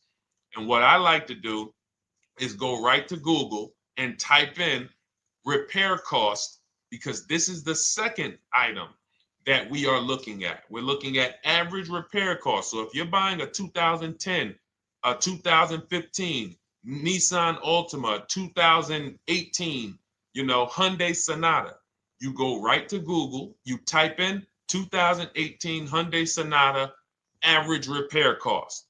Now, if you see that those typically go on the lower side, then that can take a lower set of risk where you might say, all right, likelihood of these things going wrong on this car is slim. But if you see that the repair cost is on the mid to higher side, that's shifting more risk to if something goes wrong, the cost for you to pay for it out of pocket will probably exceed the warranty. So when I work for Mercedes-Benz, who's new here? Type a 1 in the chat if this is your first time on a stream with us. First time you've ever been here, type a 1 in the chat. First time. What's up, William? What's up, DJ Ant Nice? Good to see you. Maggie, good to see you. Enrique, good to see you. Miko, good to see you. Tetra Washington, good to see you. Jan, good to see you. Claire Clairvoyant, good name. First time, if this is your first time, just type ones in the chat so I know. I don't want to assume anyone knows who the heck I am and what my experience is. Daniel Thompson on Facebook, great to see you. So I worked for Mercedes-Benz for 5 years, General Motors for 5 years, and I ran my own brokerage, my new car brokerage, called Cars from Home. I started it in 2016. Now, when I worked for Mercedes, when people were purchasing a Mercedes, what I would tell them is buy as much warranty as you can afford. Buy as much warranty as you can afford, because I knew that when something breaks on a Mercedes, nothing's under $1,000, and typically it's $2,000-$3,000. So a $4,000 warranty on a Mercedes Benz is usually worth every dime.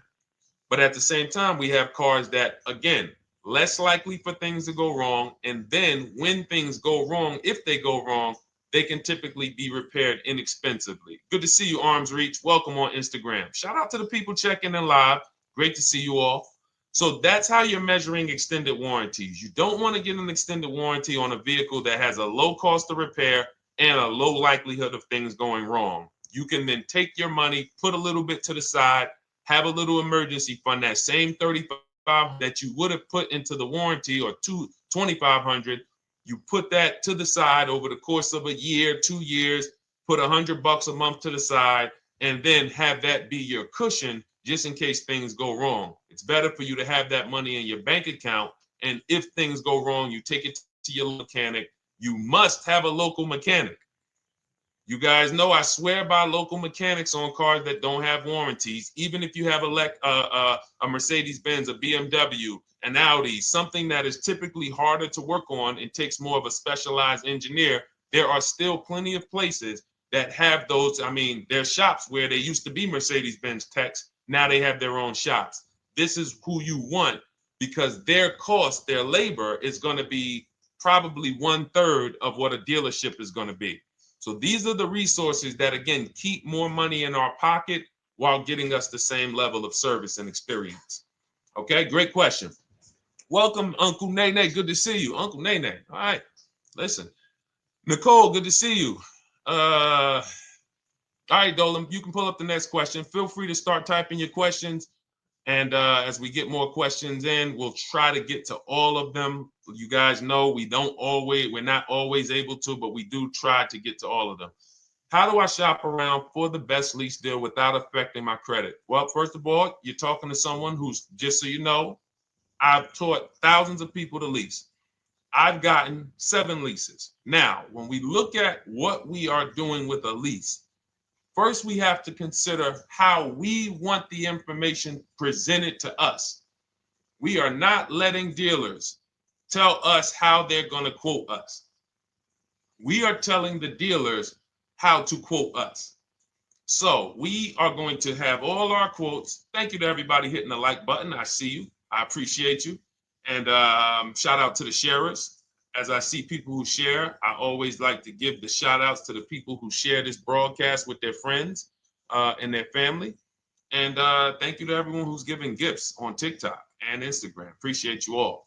So what we are doing when we're telling a dealership, you give us a quote with first month's payment only out of pocket, 12,000 miles per year, and put all the taxes and fees into the payment, assume tier 1. So we are presenting it now in my book and in my Shop with Deshone programs, my video checklist. I have all the templates. If you're going to do this yourself, you just need to remember how you're presenting this. You can call around to dealerships, because there's 2 ways to do this. Shopping from home. Cars from Home is about showing you guys, and I'm going to be showing you guys a ton of payments. And listen, I don't want you to feel bad, because some of you are going to see that you've left a lot of money on the table. Part of what I have to do here, and I've been doing it for 3-4 years now, is I have to tell you the bad news. For 3 years, I did a masterclass called Everything You're Doing Wrong Buying, Selling, and Leasing Cars. We put probably over 15,000 people through that masterclass.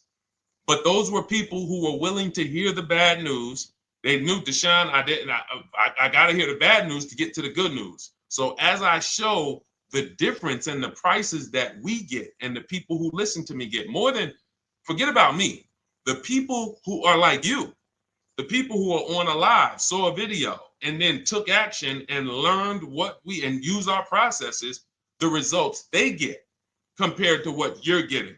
You're going to see, wow, they're saving $3, $5, $7, $10,000 more than me every single car. And so the Cars from Home system is about bidding. It's about turning your car purchase into a bid. You're no longer begging.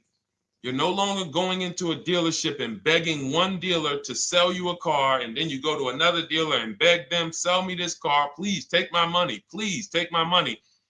Meanwhile, you're not seeing the entire market and the people who would compete to get your business and gladly give you the service that you deserve by giving them a $30 to $50 to $100,000 transaction, which is what your car purchase is.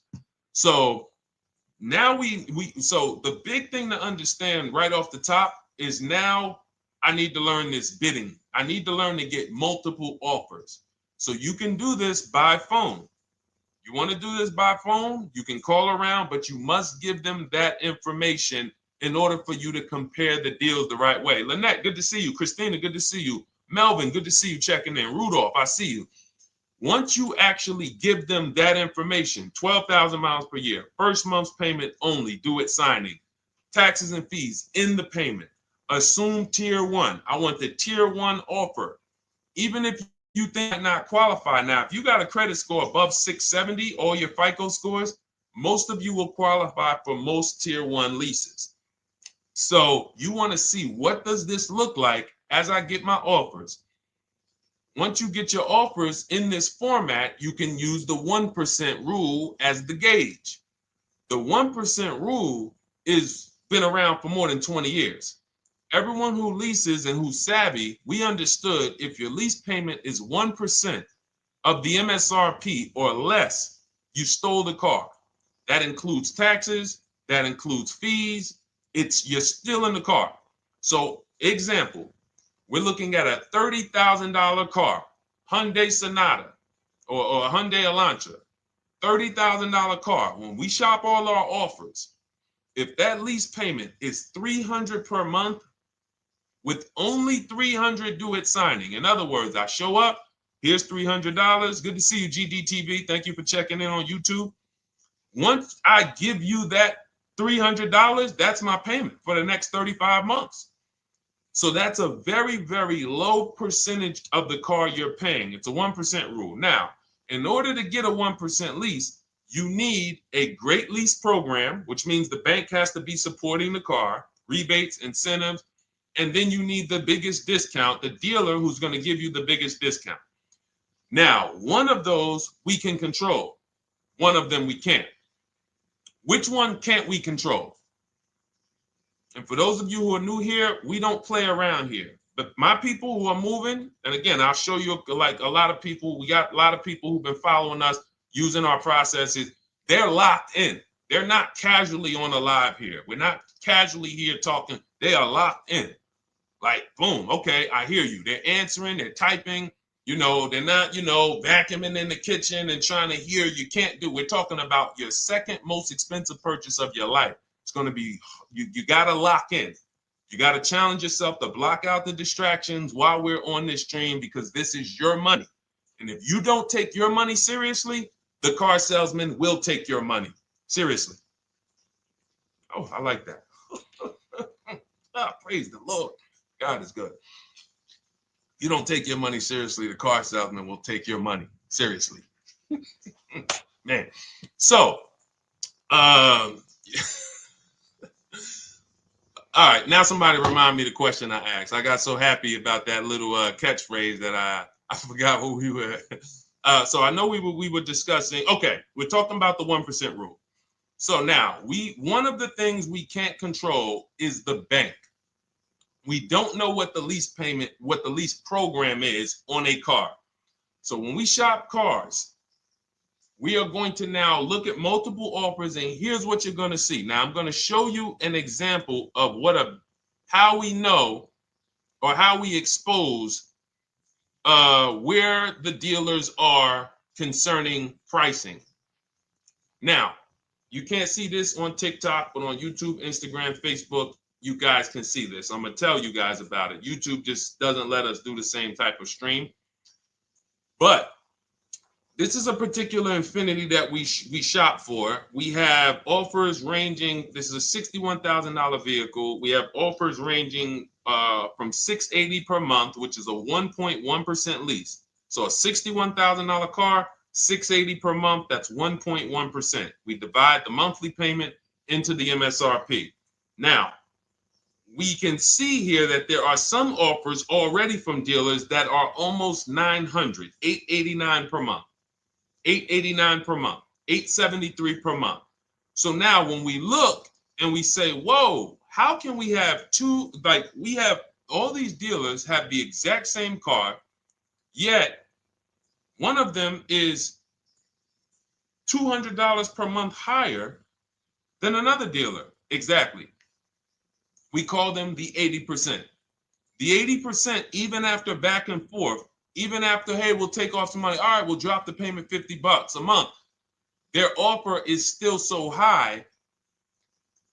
It's a horrible deal. Now, why would they offer this? And this is consistent. So I don't want y'all thinking, well, the dealers that I walk into, they're different, Deshone. They take off more money. It does not matter what you think. If you don't have the market reports, if you don't know how to get multiple offers so that you can see, we do this all around the country. We have students all around the country in Cars from Home. We have people we shop for. We have over 13,000 books sold now. Like, we have lots of data to prove this. 80% of dealers are going to be overpriced. This is another particular deal on a Toyota, a market report. And you guys can see that the out-the-door prices here, list price, $32,000. Out the door price with taxes and fees, $38,000. That means that dealer is charging all types of fees on top of their price. The $39,000 MSRP. Look at line number 3. $39,000. Out the door price is $41,000. We can see $39,000 out the door includes taxes, includes all the fees. So we can see that these out the door prices in the left, in the right column, are way higher than the MSRP, $35,798. Out the door price is $39,700. But look at the green. Look at the green. This is what we call, we found the dealer at this time who wanted to win the bid. They wanted to win the bid. They needed the car sold. This is a rotation. We don't say to them, wow, they won the bid one time, so they must win the bid all the time. No dealer can win the bid all the time, or they'll be out of business. But in this particular case, at this particular time, for this particular client, this dealer said, we're going to sell this car for that's $35,500, and out the door with taxes and all the fees, $34,994. That is a over $4,000 discount off this vehicle. When all the other dealers are, not only are they not giving you a discount, they're charging over list. And they might come and say, all right, we'll take off $500. We'll take off $1,000. We'll take off $1,500. They might start so high with you guys that you think, wow, they started up here and I talked them down. They took off $3,000 from me, but they already were $3,000 in fake fees, protection plans, and all of this padding, dealer adjustments, which is fake fees. So whenever they say, because the dealer gets a minimum of a 6% profit margin, from list to invoice, we have profit. From invoice to holdback to triple net, we have money. That's all the profit margin. On top of that, when we add a dealer adjustment, what we're saying is we're going to sell this car to someone who does not have the skills to find our competition. And they're going to come in, and if we got to take off $2,000 to make them think they won, this is what we're going to do. But what we do here, what people like Brian is going to do, look, just finalize my first ever lease using your system, 2025 Honda HRV, $30,000 vehicle, $395 a month payment. no money down. His initial quote was $434. He ended up using our calculator, which we have in our book and in our program. If we put all our offers into that calculator, it tells us what to counter. He gets that offer for $395. That's his deal. We look at somebody like Wendell. Look, thank you. It's the least I can say for your book, Cars from Home. We're still in the middle of the process. Just sold our car today, like 10 minutes ago, for 30% above value. Why? Because he got bids. Look, using the insights from your book. I've read the book multiple times and told many people about it because it's that good. It's so intuitive and insightful. We'll be moving to the next step soon, and I'll write again. So now you heard him say we're moving to the next step soon. Step 2 in my book is the equity assessment. That's when we get bids for the car we have. We get bids. You're going to go to, listen, you should never be trading your cars in. Let me ask you all a question. Do we get the most money for you name me one thing that we get the most money for that thing trading it. Name me one thing. If I had this iPhone, do I get more money trading that iPhone in for another phone, or do I get more money listing it online and selling it to whoever will pay the most? Trading or selling? Let's go. Who's locked in? Tax advantages are very small. I understand you, Ronald, but the tax advantages, we have people that are selling their cars to cash buyers for $3 to $5 grand more than what they can get on trade. A tax value, a tax advantage for the difference is not, it's minimal. Exactly. Thank you, King Carter. You listed. So the money is in the bids and the competition. So going back to this person who asked the question, how do I get the best deal on a lease? It's going to be through multiple offers. That's my 2 favorite words. I would wear them on a shirt if I didn't wear unlearn, relearn. Because more than multiple offers, I need you to unlearn. Because the people who come with bad information from years, Deshone, this is not how my uncle taught me to buy cars. Deshone, this is not how I ever heard about getting cars. I was always taught just go in and just don't tell them about your trade and then ask to see the invoice and all of this stuff. That's what I was taught. Yeah, but you're not going to get the prices we're getting until you unlearn all of that bad information. Bidding is how we buy everything. When we go into the supermarket to get spaghetti sauce, all of those companies are bidding. They're bidding. Hey, listen, we'll sell you this for $3.99. Hey, we'll sell you this for $5.29. But we got a better product. We got quality. Look at us. Look, it's all bids. Everyone who wants to sell us something is competing, except car dealers. Y'all notice that? So the mindset that y'all got to have if y'all want to really win and save all of this money and get these huge discounts is I'm going to start purchasing and leasing cars like I buy other things. It's going to be a competition. And I promise you, your whole life is going to change. Your entire car buying experience will change forever. You will be sitting here just like my man Ken, graduated, $585 a month payment, no money down on his Nissan Murano Platinum, $50,000 vehicle. He's paying $585, no money down. $50,000 vehicle. How much would a $50,000 vehicle cost us on a loan if he purchased it? How much would a $50,000? Some of you know every $5,000 is how much per month. Let me see who's locked in. Who's locked in? Every $5,000 is how much per month on a loan. I see you, Daniel Thompson. Check in. Good to see you, Dane. Thank you for breaking it down with complete truth. Keeping eyes wide open to know what to exactly expect. There you go, Dane. Welcome. Glad to have you here. We do not play around when it comes to this. All I want you doing is winning with cars, in love with your deals every time you get a car.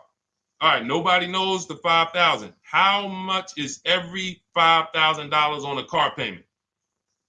Come on, y'all. These are principles we've been teaching. Thank you, Daniel. $100. Thank you. $100. So we always want to default to a 5-year loan. I'm going to tell you why. when you default to a 5-year loan, you're in a safe position. Now, defaulting to a 5-year loan means when I look at a $20,000 car, I'm thinking $400 per month. 5-year loan, every $5,000 is $100 per month.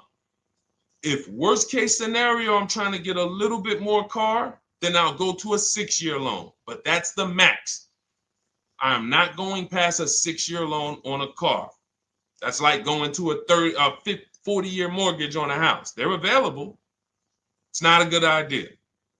So when we look at these, you say to yourself, wow, a $50,000 car, that should cost him, if he did no, remember, this is a no money down deal. We're just looking at how much money we're putting in these cars. That car would cost him about $1,000 a month if he purchased it, 5-year loan, no money down. Which is why when people purchase their cars, what do they typically do? Come up with a ton of money, 10 grand, 15 grand, 20 grand, because they're going to pay into that car to try to lower that payment, because that payment. But some of us who don't have the down payment, we're financing most or all of the car. But here's the thing. I don't want you to feel bad if you're one of those people who's like, Deshone, I really don't be having those down payments of 10 grand, 15 grand, but I want to drive something quality. Exactly, I hear you. Here's the bad part about the people who are putting 15 grand down on their cars, but they're breaking the 8-year rule. This is what we call in Cars from Home and everything I teach, the most important question is how many years are you going to keep this next car? If it's not 8, then we don't purchase those cars, because here's what happens with people who go into their bank account, slap $15,000 down in a car, and don't keep the cars 8 years. And if anybody's willing to be honest, they will confirm this right here on the stream. When they go to replace that car in 3 years or 4 years, they literally have a little bit of equity. Maybe they're just breaking even. They're not getting that 15 grand back. It's gone. It's gone. Anyone who puts 10 grand down on a car and then comes back in 3 years, 4 years, all right, I had the car 4 years, 5, listen, I'm going to switch this thing up. They still have a payment. They are barely breaking even. Meanwhile, their payment was 400 or 500, almost double what it would have been if they leased a car, got a below market lease, and they drove a car, no warranty after 3 years, they're driving an inferior product.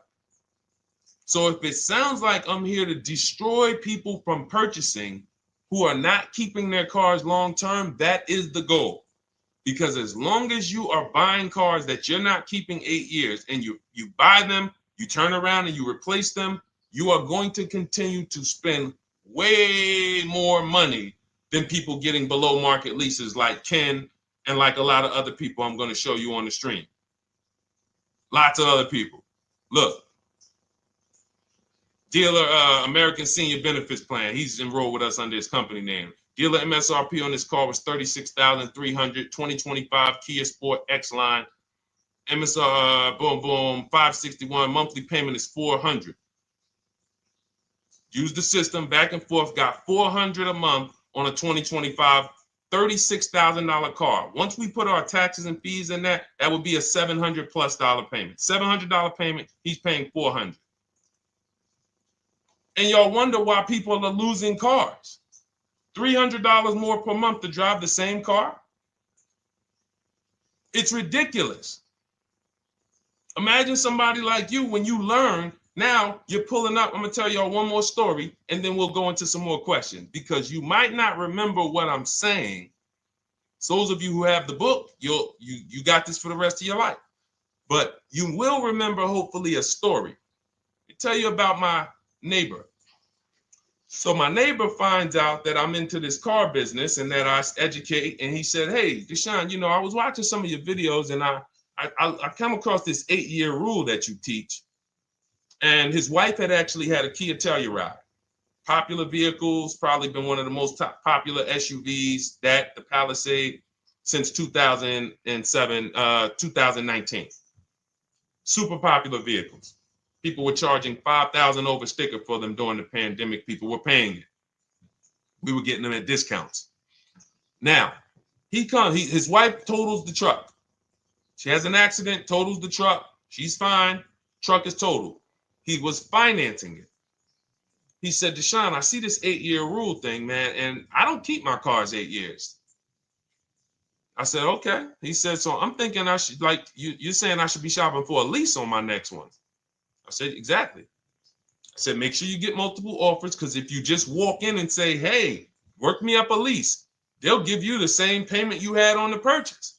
And then they'll tell you something ridiculous that they want you to believe, like, hey, the lease is the same price as the purchase, so you might as well just purchase it. And people believe this stuff. Now, I said, you get multiple offers, stay at home. He calls me, he says, Deshone, I got the new version of the Telluride, new. I'm paying $479 a month. He's $497, and then he said, I think he put down like $1,000, bring it down to $479. $497. He was just paying $800. Do you think anyone can tell him anything about leasing? He's pulling up in the same exact truck. In fact, the newer version. He knows he wasn't going to keep the car long term anyway. He's not going to pay it off and then keep the car and have a paid off Kia Telluride for 10 years. That's not what he does. He keeps them 3 years, 5 years, 7 years, and then he replaces them. So why is he paying $800 a month for years, no warranty, when he could be driving brand new ones for $497 a month, problem free? But as I said, some people are determined to pay more. But the people who, once you get this leasing thing, if you're not keeping your cars, it will change your life. Now, again, I got a car I'm purchasing, we're keeping it. Anything you are buying, keeping 8 years, forget about leasing. It shouldn't be a thing. Who keeps their cars more than 8 years? Let us know. You're an 8+ year person, let us know. In fact, I don't even want to ask, who has a car right now that they've had more than 8 years? And then we'll answer. I want to get Kathy's question too. And then let's get some purchase questions. Let's get some used car questions. Let's get some bank financing questions. We do it all here. But one of the most misunderstood subjects is this leasing thing, and it is costing you guys thousands of dollars every year. And you're driving old cars with no warranties, paying high payments on them because somebody told you you should be purchasing cars. I'm here to tell you they owe you money.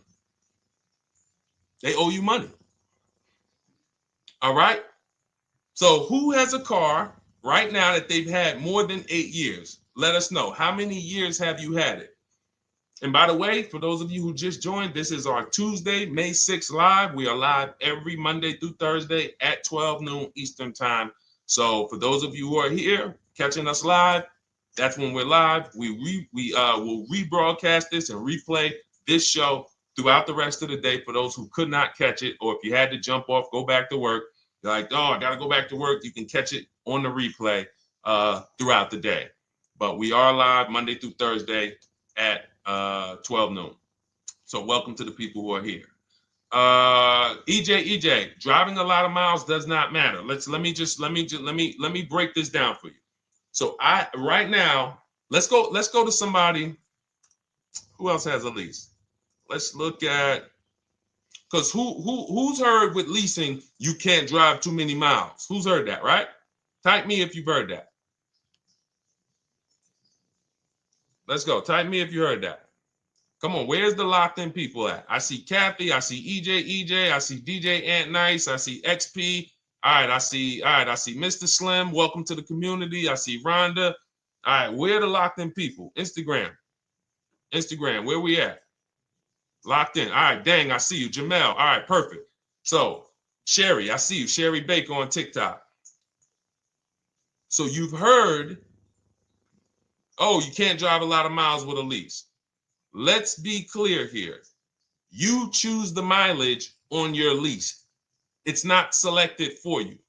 In fact, the only time it is selected for you is if you don't realize you choose it.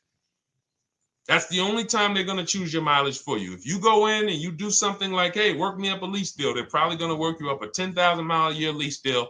And they're probably going to say, hey, you need $3,000 down, and this is going to be your payment. And next thing you know, it's a high lease, and it's just terrible. Happens all the time. We tell people how to quote us. First payment due at signing, taxes and fees in the payment. So now let's look at a lease, and let me show you what it would look like. So this is Val Boss Lady. She's in our Shop with Deshone program. Everything that you guys know that we're talking about here, if you're like, hey, I really, really want to go deeper, I want the step-by-step, the blueprint, that's my digital book, Cars from Home, 7 Steps to Saving Time, Money, and Avoiding Dealerships. Normally $97. You get a welcome offer. It's 30 minutes because I want to see you win, and you get 75% off for 30 minutes. If you go to my TikTok bio, Instagram bio, YouTube comments, Facebook comments, click those links, and then click that one that says $24 welcome offer. 30 minutes only, reward for taking action. You have everything we teach, the low market leases, the low market purchases, used cars, bank bidding war, making banks and credit unions bid, all of that, $24. You can, somebody emailed me yesterday, said, I'm $15,000 up with what I've learned from you already. And so if you can get it for $24, you can save tons of money for the rest of your life on a $24 investment. In this case, Val's in our, she's more of a wants to do it with me type. Videos, checklist, she doesn't want to read. That's our Shop with Deshone, do it with me program. I coach people. And so she gets a deal on this particular car. Same information, by the way. Not better information here than the book. It's just different learning styles. So she gets a $51,000 electric vehicle, 2025, beautiful vehicle. She's paying 1.16. So her payment on this car, on this $51,000 car, let's continue to make sure we understand the price of these cars. $51,000 car, her payment is $591. No money down. Now, some of you might say, wow, if I got $591, I'd probably put like $3,000 down, bring it down to $499. You could do that. That's how we can do. We can do that because she already got an incredible deal. Then we're just determining how we want to structure our payment. And thank you for everybody sending me gifts. I appreciate you. Thank you for all the badges. I don't take it for granted. And thank you for everyone who's hit the like button. Those of you who are double tapping the screen. Every time you hit something on TikTok, you like it, you double tap the screen, you keep running those likes up. We appreciate you. It does matter. It helps spread the word. So let's say Val wanted, she's a high mileage driver like EJ. Let's say, EJ, how many miles per year do you drive? 20,000, 25,000? Let us know. I'm gonna show you why. In my book, I have 2 strategies for high mileage drivers. I'll tell it to you guys right now. How many miles a year do you drive, EJ? 25,000, 20,000? Those are both high. Let us know. Or if anybody, else, because, anybody else who's a high mileage driver, let us know. How many miles? 26. All right. Thank you, EJ. So let's just round that to 25 for now. Let's just round that to 25. So let's say instead of her $591 payment for a $51,000 car, now you could shop for a $30,000 car and you can have a 1% payment. If it was, a similar deal, you'd be paying $300 a month. In her case, she has a $51,000 car. She probably wanted a nice SUV that looks beautiful, that some other people are paying $1,000 a month for. She's paying $591. But if she wanted to bump it up to 15,000 miles a year, she'd be paying another $30 more per month. She'd be paying $620.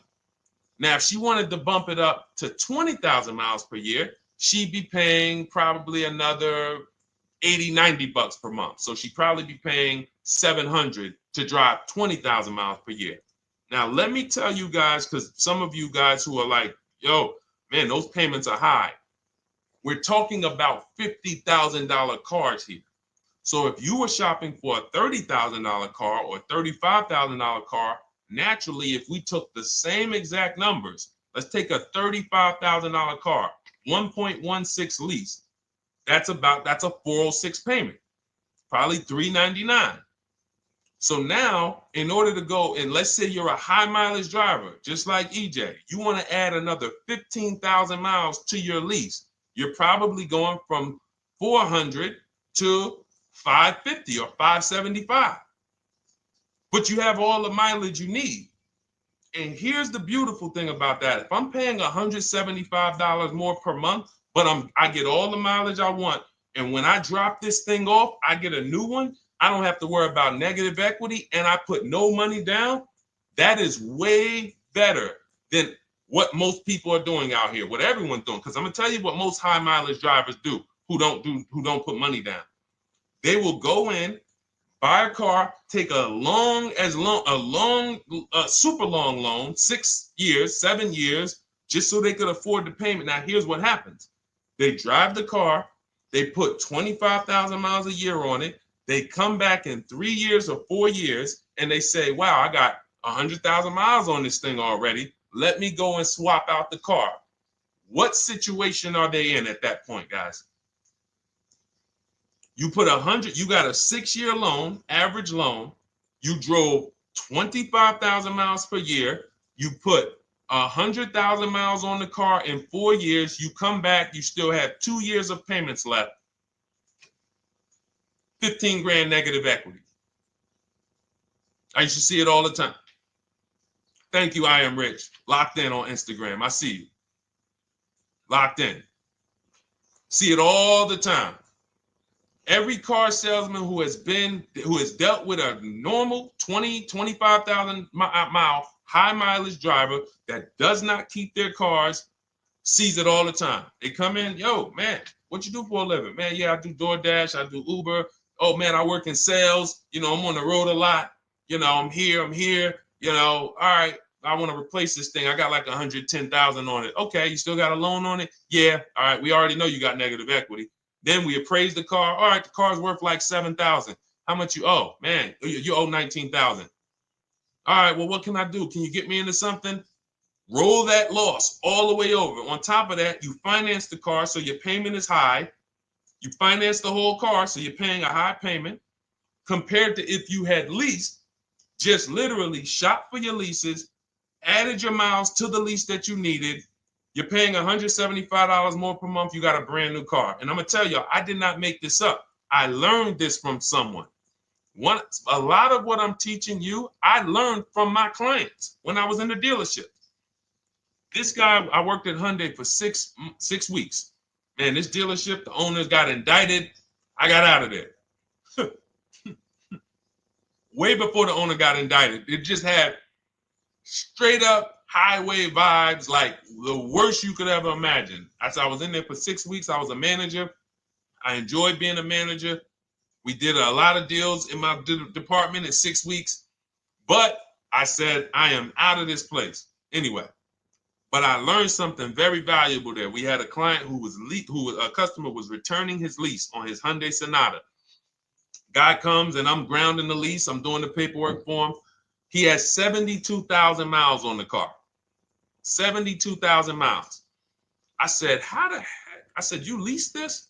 He said, yeah, I always lease. That's all I do. He said, I used to buy my cars every single time I came. I had to put large down payments, 10 grand, and then I'm still having negative equity when I come to trade it in. I'm having high payments. It's ridiculous. I looked at his payment, and let's say the average payment for a good deal on a Sonata at that time was $300, $325, whatever it was. He was only paying like $550. He was only paying like $150, $175 more per month. He had a 25,000 mile a year lease. And that's what he did. I drive these cars. I'm on the road. Boom, boom, boom. I change my tires. I do my maintenance. 3 years. It's a fixed cost. There's no variable cost. I don't have any surprises. I'm not getting hit with a negative equity bill that I got to transfer, which means when I transfer my negative equity, I get less car on the next transaction. Because if I got to bring over 15 grand of negative equity, that's probably 300 a month that I'm paying for my old car when I get my new car.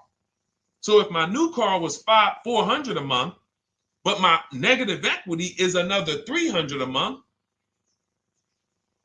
I'm getting less car for my money because now I got to take all those losses and bring them over to my new car. This is high mileage drivers and people who don't understand leasing.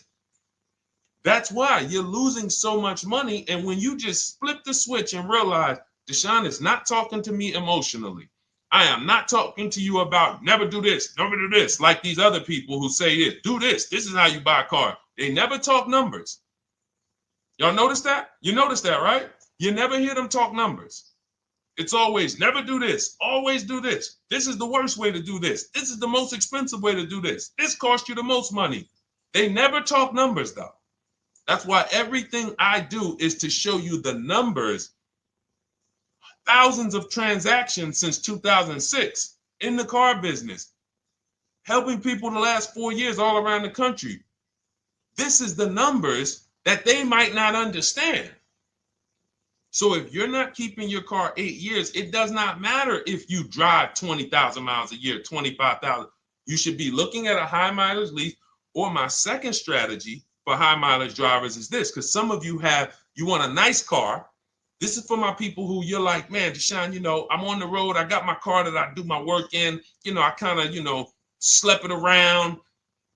I don't really want to lease something and then put, that wear on it. I got stuff. I'm throwing bags in the back, whatever it may be. There's a strategy we created called 2 cars, 1 payment. And what will happen is your first car will be a purchase. And if you have an existing car, you're going to keep that. So let's say you have a car now, you're driving a lot of miles, you're doing your 25,000 miles a year. You pay that car off. You keep that car, and then you go and you lease you something nice, regular mileage. So you might get a 12,000 mile a year lease, and then you drive 12,000 in your mileage car, 12,000 on your nice car. Because some people are like, I want a car that I could, when I need to go somewhere nice, this is what I want to drive. When I'm with my family, this is what I want to drive. But when I go to work 5 days a week, I'm going to drive my mileage car, 3 or 4 of those days, and then I'll take the lease maybe 1 of those days, and I'm splitting the mileage. You still have 1 payment. It's low. And then every couple years, you replace the mileage car or you replace the lease car, and depending on when the lease is up. But you want to keep that, and that mileage car should be something that will last. Ideally, something that you can get 200, 300,000 miles a year out of that car. Because that's what that car is there for. Man, I'm hopping in this thing, man. Oh, transmission went out at 170,000 miles. Go get you a rebuilt transmission. Boom, boom, drop it in there for $2 grand. Get another 80,000 miles out of that car, but you still got your lease car, and you're just splitting the mileage. Both of those are short-term strategies for high mileage drivers. That is not for long-term people. If you're a long-term person, I keep my cars 8+ years. Forget about leasing. You should just be finding the best deal, below market purchase, keep the car, something you can keep for 8+ years. You can put 30,000 miles a year on a car 8 years in a row. If you get the right car, and in 8 years, you got 240,000 miles, and then you replace it. Forget about leasing. This is only for you guys not keeping your cars 8 years. You're getting killed on depreciation. You're paying tons of money. This is you are the people who should be leasing. Okay? So everything we're talking about this is the Cars from Home system. We teach this. I'm not freestyling this. This is in my book, digital book, Cars from Home, 7 Steps to Saving Time, Money, and Avoiding Dealerships. We have two strategies for high mileage short-term drivers, 1 strategy for high mileage long-term drivers. And so if you want your copy, you can get it for 75% off. That's our welcome offer to you. As a 30 minutes. Welcome. Thanks for being here. I want to reward you.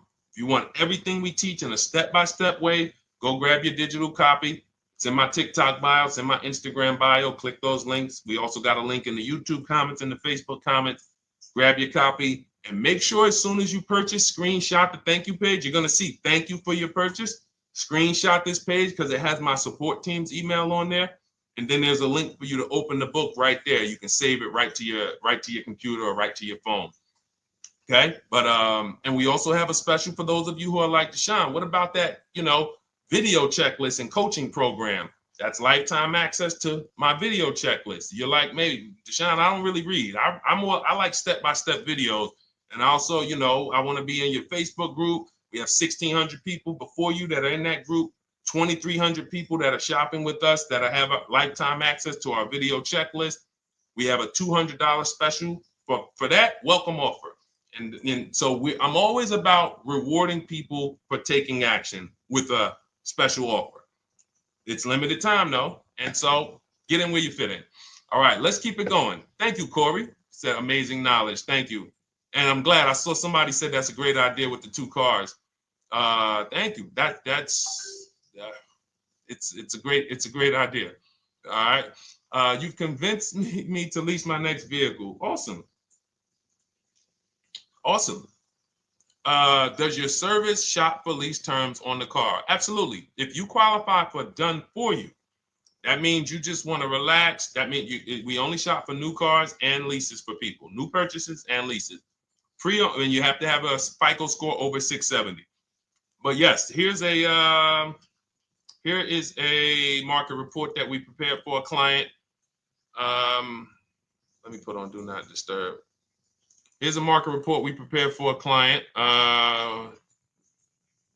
Okay, so I showed you that that's an affinity. We didn't even finish that. We had just started for this client. But this is, do I have one here? No. Do I have a lease market report here?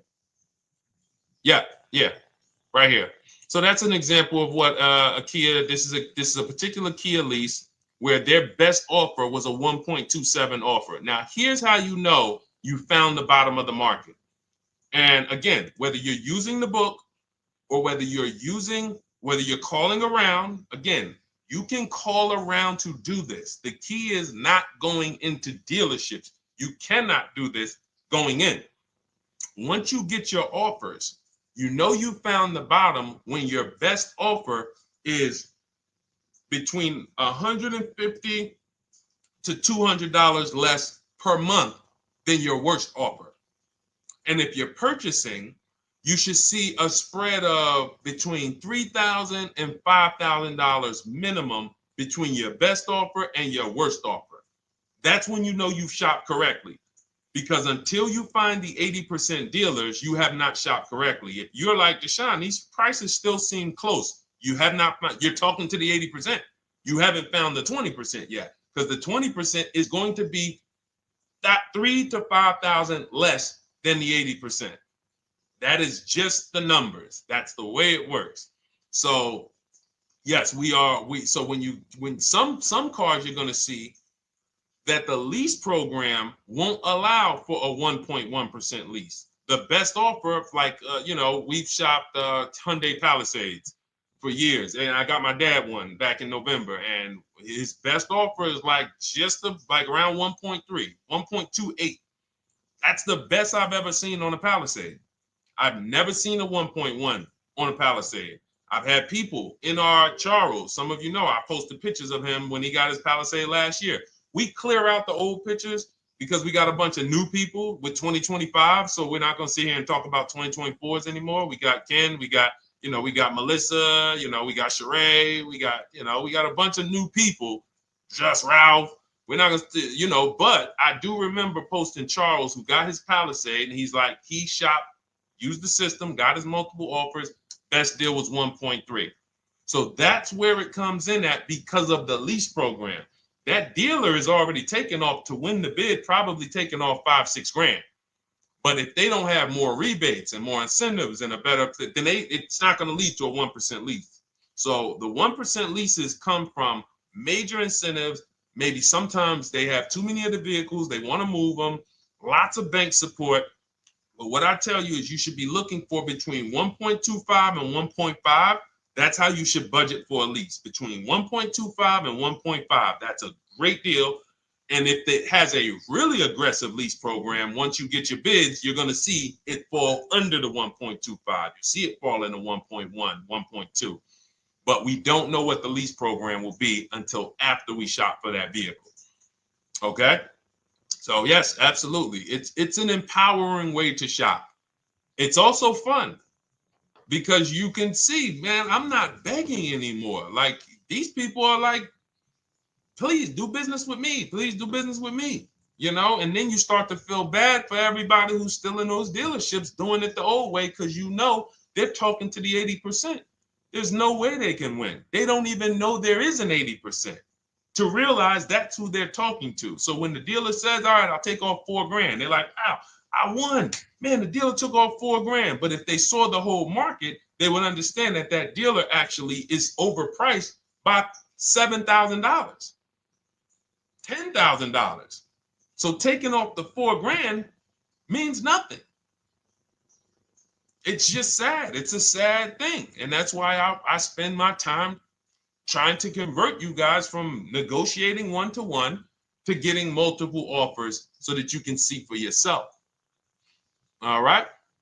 Thank you, Julie, name Richardson. Thank you for sharing. XP got the number 2 gifted badge. Forgive me because I don't really know what that means, but I just know that's what it's saying. So I appreciate it. Thank you, Corey22. Sherry Baker, thank you so much. Number 1 gifted badge. All right, let's go to some more questions. We got some more questions. Dolan, I'm sure you got a lot of them. And what I'm going to do for the rest of the broadcast is just try to do rapid fire questions and answers. Okay. And if you guys want me to go deeper on any particular subject, then just feel free to say, hey, could you go deeper on that? How do you get a car loan with bad credit? Well, we have a resource. It's not our company. We have nothing to do with them. But we always try to stay up to speed on who's financing people with bad credit, because the goal is you don't want a dealer controlling your financing. Somebody just came up to me. He's a neighbor. He's like, aren't you in the car business? I said, well, yes and no. He's like, well, listen, I got a connect to Acura. Anybody you send me, they get anybody approved, I'll give you $1,000. I said, okay, cool. Thanks for the information. For them to give me $1,000 just for sending the customer, and he's also a middleman, he's not a salesman, how much money are they making on the customers? If they're going to give me $1,000 just for sending someone with bad credit to them, how much are they making on the deal? Arms Reach, congratulations. Just got my book. You use it when, please send me your email testimonial. Well, as you use it, just as you do your equity assess, everything, email me. Congratulations. How much are they making? We can imagine, right? If they're giving me $1,000 just for bringing them the customer. So this is what happens when you let the dealership control the loan. Because why do we separate? All right, I'm going to break something down I call the 3 pillars of great car deals. Three pillars. You can't get a great car deal without maximizing each pillar. And some of y'all that have been with us for 3 years, y'all already know the 3 pillars. First, who you buy your car from. Second, who you get your loan from. Third, who you sell your old car to. That's 3 separate transactions.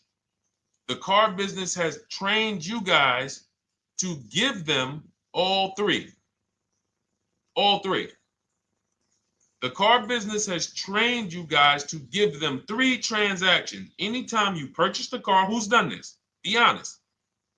Purchased the car from a dealership, sold them your old car, in which case you call it a trade, and they got you your loan. Who's done this? 3 transactions in one. Why do we know these are 3 transactions? One, there's competition. People want to buy your car. It's okay, Corey. That's that. Thank you for being honest. That's how we change. The reason why we know that these are 3 transactions because there's people who want to compete in every one of them. There are people who want to buy your car. That's why step 2 in our book, we never trade. We get offers from CarMax, Driveway, Carvana, AutoNation, Car Gurus, Kelly's Blue Book Instant Cash Offer. It's a bid. We just had someone sell their lease. Miss Hickman, she sold her lease, made $4,700 selling her lease. CarMax won the bid. Drove the car for 3 years, had equity. She dropped her lease off. They gave her $4,700. Won the bid. That's one pillar. Second, who I'm going to get my loan from if I'm getting a loan. Those of you who are paying cash or leasing, this is not a pillar. But we need to bid out our loan. We had a great talk yesterday on our show yesterday where I asked, who do you guys get your loans from? Most people said the bank, the credit union, the dealership. One person said the right answer, whoever gives me the best APR. That's the right answer. And then we have who we buy our car from. There's banks and credit unions that want to compete for our loan. There's multiple dealers who want to compete to sell us a car. So we can't get a great deal until we have bid out each pillar. And that's why when we have bad credit, if we let the dealer now control, this dealer has a car. We didn't bid out that car to find out, is it a great price? Now they're also giving me the loan and they're charging me 25%. We didn't bid that out to see, is that the best loan I could get, even with my bad credit? Is that the best loan I can get? So the key, what you want to do first, if you have bad credit, is I'm online looking for anyone who will finance me with bad credit separate from the dealer. I'm not going to Carvana.com and saying, hey, you can get a car with us you can get a loan with us as long as you buy a car from us. You're mixing the transactions. You're taking away my ability to get bids. I'm finding someone you should check out. There's a resource. Oh my goodness, what's the name of the company? It's in my book, but I want to give it to you.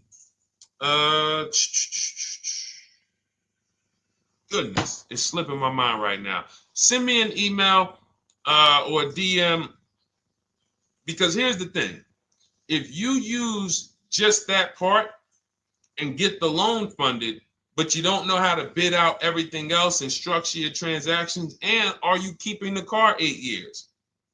Because if you're not keeping the car 8 years and you're like, Deshone, I hear you talking about leasing. I'm not keeping my car 8 years, but my credit's not good.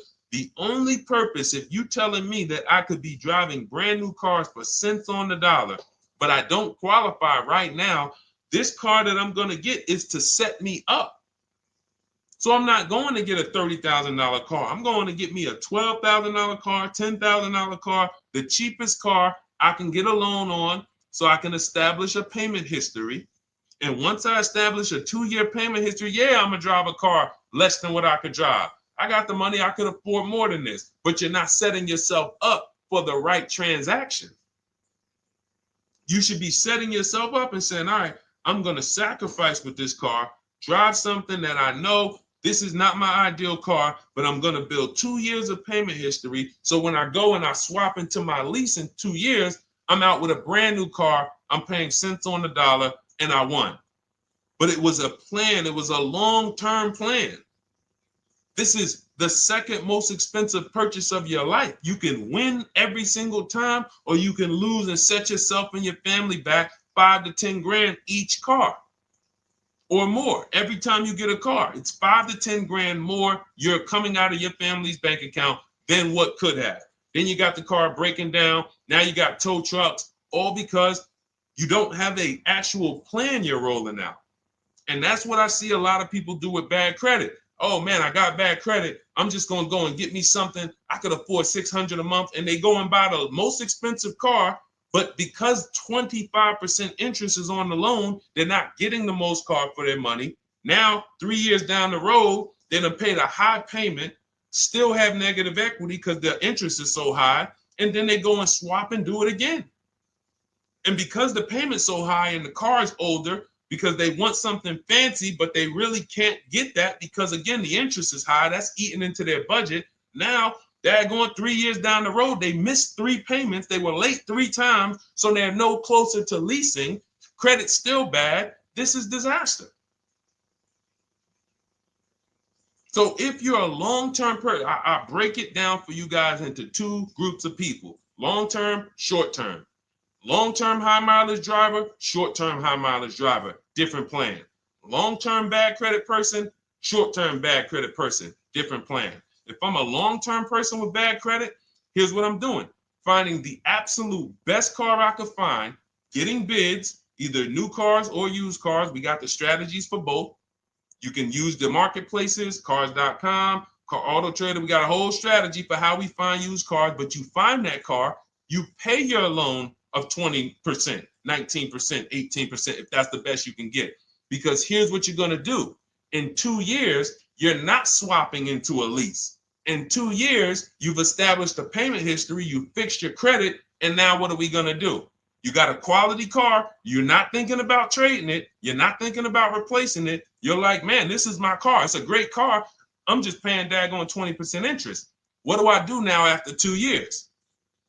Now that my credit is good because I got a quality car, dependable car, I'm focused on fixing my credit over 2 years. What am I going to do after 2 years? Anybody?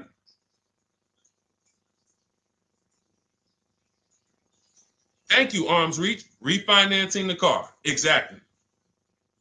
Exactly. So that's the bad credit long-term strategy. Great car, dependable car, car's not going to break. This car is going to last me 10 years. Right now, when I bought it, 20% interest rate. That was where my credit was. But I worked on my credit. Boom. I'm a 690 now. I'm a 720 now. I'm refinancing that into a short-term, into a shorter-term loan, and I won. Pay this thing off, and I'm going to keep it. Nothing to talk about leasing. Leasing only comes into play where the 8-year rule is concerned.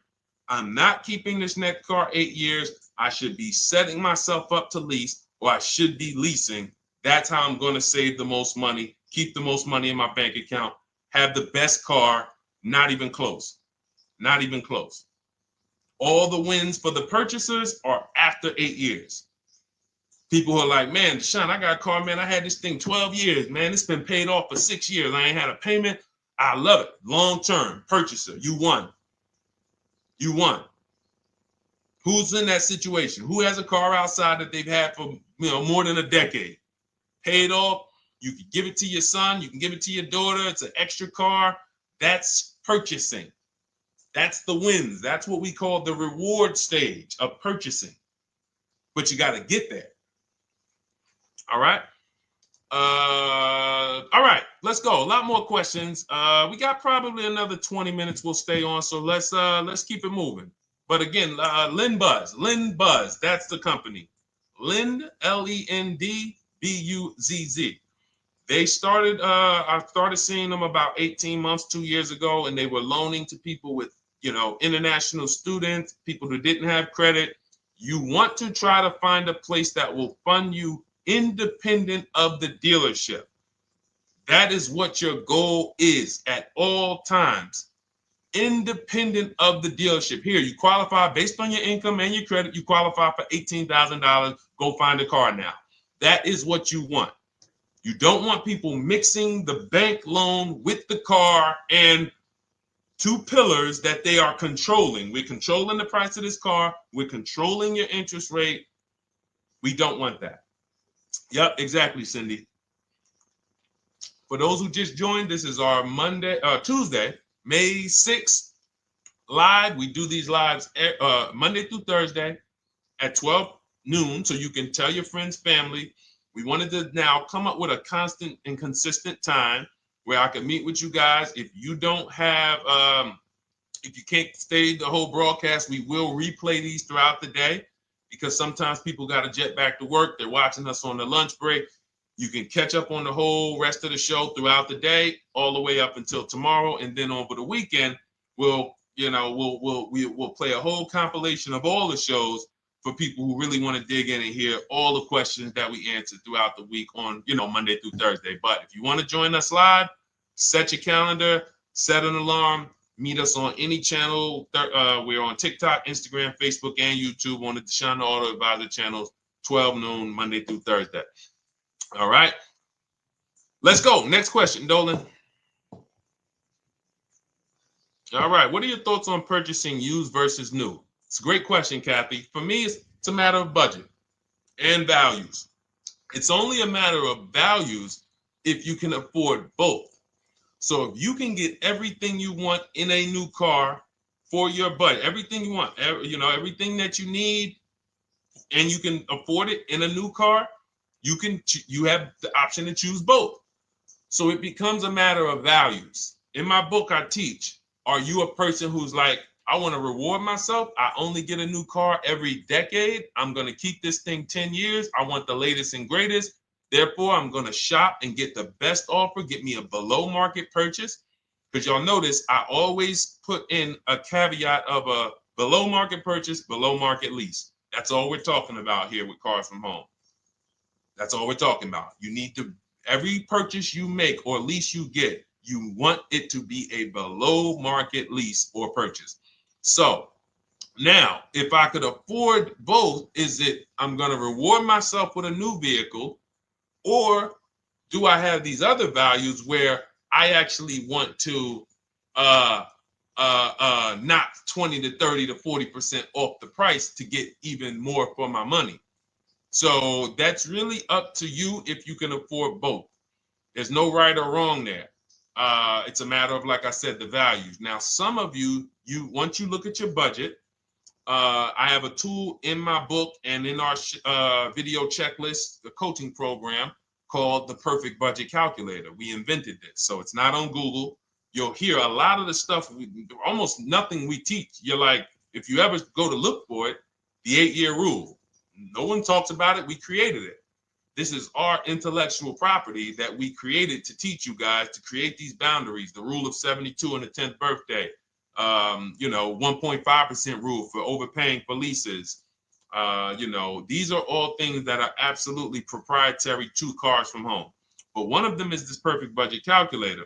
Sometimes when we're factoring budgets with most calculators, they don't include fees that we know dealers have. And I'm talking about legitimate fees, tax, documentation fee, motor vehicles. So we're putting our budgets together, but we always get caught out there. Who's had that happen? You got it all figured out. You get to the dealership, you bought the car, and they're like, well, what are you going to do with the fees? Because you got $3,000 in taxes and fees. And you're like, whoa, where'd that come from? Sometimes they're lying and sometimes it's legit. But none of these calculators factor in the fees and everything like that. So we created this Perfect Budget Calculator that does. But here's the thing. Once you find out what your budget is, even if you're budgeting with a normal calculator, just add a couple thousand to account for the taxes and the fees. But you might see, I can't get everything I want in a new car for this budget. Everything I need, I can't get for this $24,000, in which case I need to go and look for a pre-owned one. So that's why I said, in reference to your question, Kathy, what are my thoughts on purchasing used versus new? It's a matter of values and budget. Budget first, because budget will determine if you can afford both and get what you want. But if you can afford both and get what you want, then it's a matter of values. Okay? So again, everything we're going over is in my new digital book. It's called Cars from Home, 7 Steps to Saving Time, Money, and Avoiding Dealerships. It's 5-star rated. Thank you to everybody who has taken the time to rate it and review it on Goodreads.com. It means a lot. And we can't continue to get this information out without you guys. So we appreciate you. And you can get your copy instead of $97, you can get your copy for $24 as part of our welcome offer. So that's 75% off. If you go to my link in my TikTok bio, Instagram bio, the YouTube comments, and the Facebook comments, we have a link there for you guys. And you can grab it. It's a digital book, so you don't even have to wait. It'll be in your inbox by the time you jump off the stream. But make sure when you get it, you screenshot that thank you page, because it has my support team's email. Sometimes you may be rushing, you're trying to get back to the stream and you type your email in wrong. Also, as soon as you purchase, the link to open the book is right there. So it'll say open the book below. You can save it to your computer. but I would rather you get it for $24 than $97. Although we've sold a lot at $97 because people feel it's worth every dime. You're going to save thousands and thousands of dollars for the rest of your life using what's in the book. Your first transaction, you probably save $4,000 to $6,000 to $8,000 depending on the car. So $97 is great, but $24 is even better. All right. And for those of you who have a different learning style, you'll see in there, shop with Deshone. You're more of a do it with you person. Do it with me, Deshone. Okay. We have lifetime access to shop with Deshone, and I coach you personally for 6 months. So we jump on Zoom calls twice a month. And some of you who may qualify for done for you, just do it for me. If you qualify for that, we have a welcome special for that too of $300 off. So get in where you fit. And those of you who are new or you're like, Deshone, I like what you're talking about, but I still don't trust you. You can start with our free cheat sheets. So just start somewhere so that you can start to reinvent how you're car shopping. Magley, how are you? Oh man, of course I remember you. Following for years. You actually were following me from the time God blew me up on TikTok. That was 2021. So I absolutely remember you and I appreciate you. And yes, it's so good to see you. Absolutely. Absolutely good to see you. All right, Dolan, we got a couple more questions. We got time for a couple more. Let's try to go as fast as possible. The discount for the book is not working. It says time ran out. It's 30 minutes. I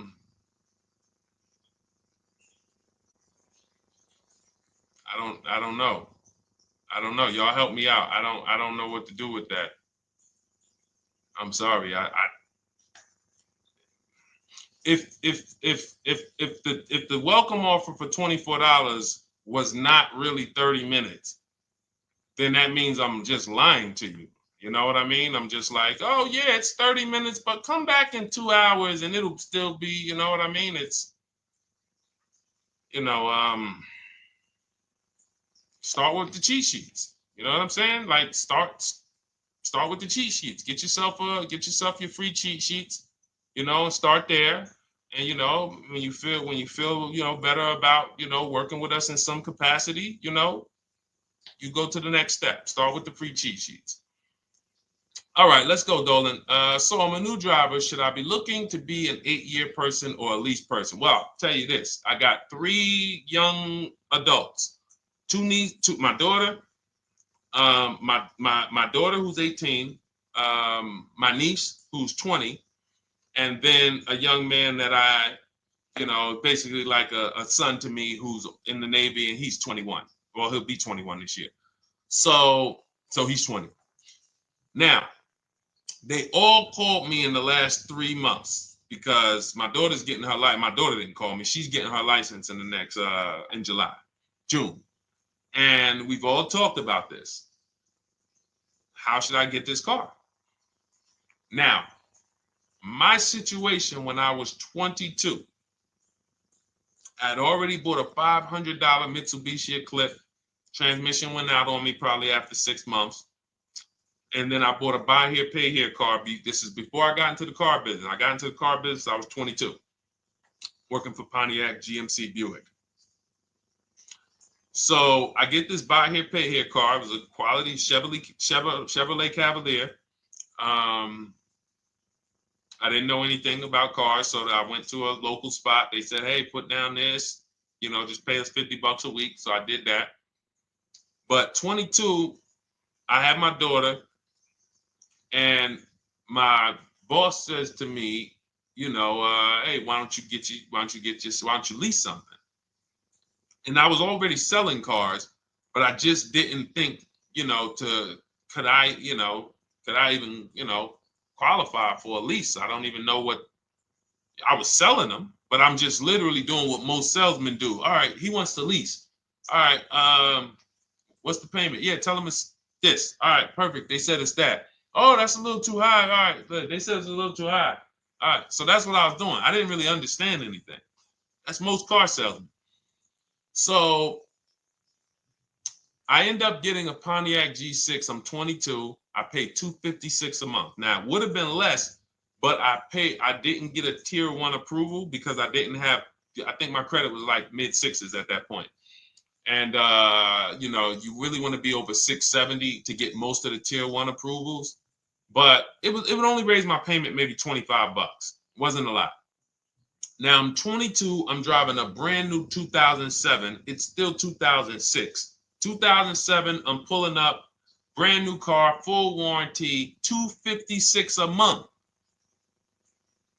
At the same time, I have a friend, got a vehicle, Toyota, financed it, went in. She had, you know, we had our, she had a young child, a little older than us, maybe 1 or 2 years older than us. And then she goes and she purchases a car. $500 a month. She didn't get ripped.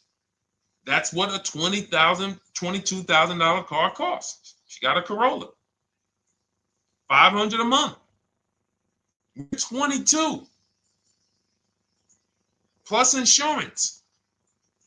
This is enough to break a young person, young family. I'm paying $256. She's paying $500. That right there.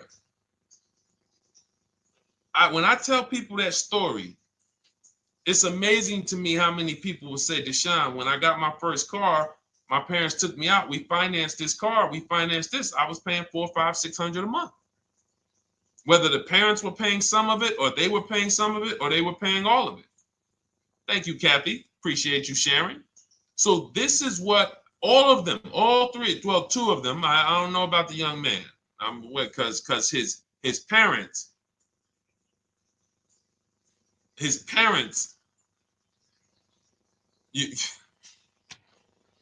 I'm not going to override your parents. And if your parents tell you that they think you should buy a used car or buy a good, then okay.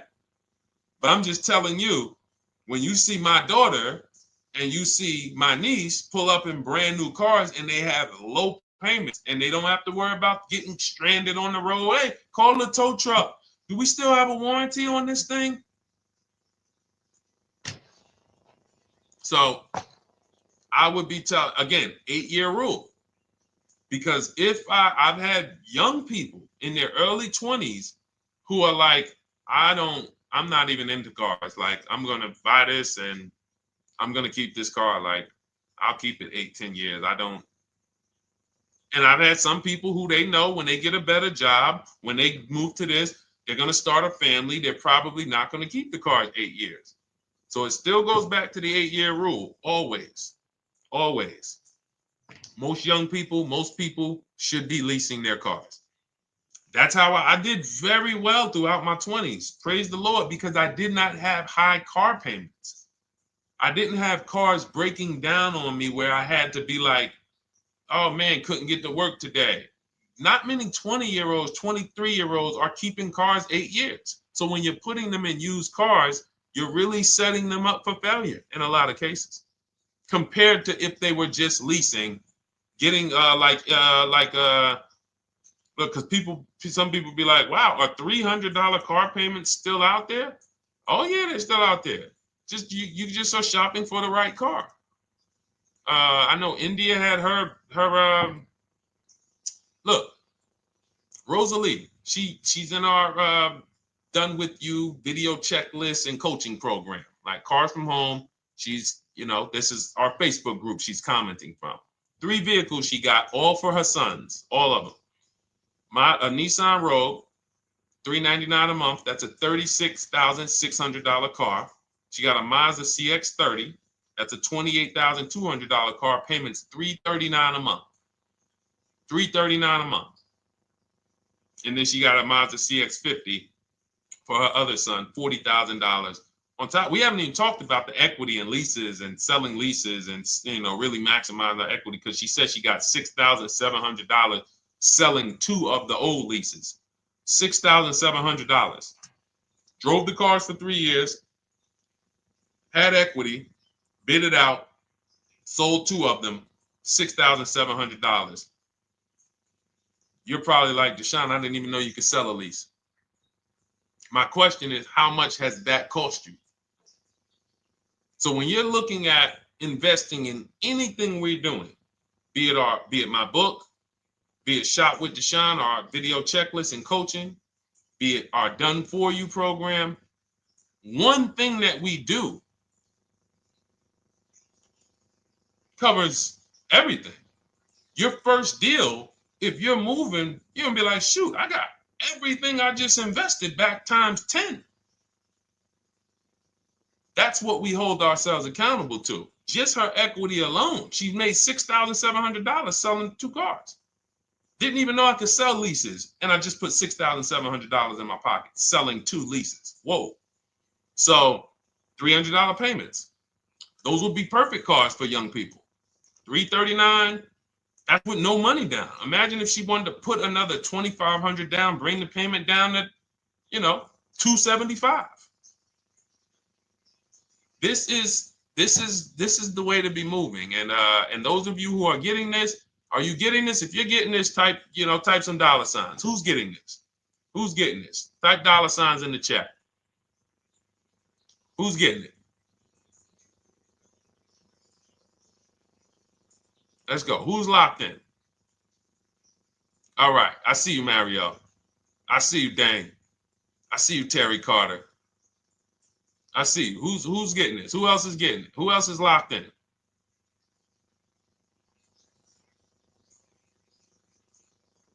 A lot of y'all on here. Listen. I see you, DJ and Nice. I see you, Arms Reach. And I can tell the people that's locked in because they be like, all right, Deshone, you said you're here for 90 minutes. I know we got about 3 minutes left. I mean, I'm hanging for this whole thing. I don't want to miss anything. Shout out to the people that are locked in. All right. Go ahead, Dolan. Should the out-the-door price include your trade? First of all, that's a curse word. All right, we're going to go back to that because I got out of saying that for a while. We do not trade cars. So you probably just popped in maybe about 30 minutes ago on the stream. We were talking about the 3 pillars of great car deals: who you buy your car from, who you sell your car to, who you get your loan from. You in order to get a great deal, a below market deal, you must get a great deal from each one, which means you bid out each one. I bid out, got multiple offers for who I was going to buy my car from. I got multiple offers for who I was going to get my loan from. I got multiple offers for who I was going to sell my car to. I bid out everything, therefore I got my great deal. If you bid out this, but you don't bid out this, and somebody you get an interest rate of 7.1 when you could have got an interest rate of 5.2, you lost $2,000. Depending on the cost of your loan, how much you're financing, you lost $2,000. Yeah, you did a bid on who you bought the car from, or you didn't bid out your trade, therefore you didn't find the highest bidder. You traded your car for 14. Another bidder would have paid you 18. You lost $4,000. So you got to bid out everything. That's why we do not trade. The only people that have to trade are people with a lot of negative equity who can't pay off the difference. And that's why I am the reason for negative equity is not understanding leasing. You buy your cars, take out loans, switch the car. Negative equity. It's literally the reason for negative equity is I should have leased, but I didn't. Now I have negative equity because I'm replacing this car with a loan still on it. So out the door price will not include your other car. And if I was trading a car, then yes, the out the door price would include the trade. But because we do not trade cars, our out the door prices don't include the trade. Let me show you an example of what our out the door prices look like. So these are some spreadsheets for our Done For You program where we shop for clients. You can see here, this is we shop for a Subaru for this particular client. In this case, look, and you can see the MSRPs for this car is an inexpensive car, $27,000, $26,000. Look at the out the door prices, 29, 30, 30, 29, 29. These are all out the door prices with the taxes and fees. So you can see these dealers are giving either no discount or a little discount. 27 out the door price is 30,000. But look at the winner. Look at the winner. This particular dealer won the bid at this particular time They're not going to win the bid all the time. In this particular case, they needed the unit. $27,900 is the MSRP. Out the door price is $27,463. The out the door price is lower than the MSRP. How? Because they took off almost $4,000 in discounts. Almost $4,000 in discount. So every time you shop for your used cars or new cars, this is how you should be shopping. If you're not leasing, this is how you should be shopping. I'm getting multiple offers, out the door prices, comparing who gave me the best offer. Who gave me the best offer? Oh, look, Daniel Thompson said, D, I'm bidding out to sell my car and got a $4,000 swing from the lowest to the highest bid. This is the people who you listen.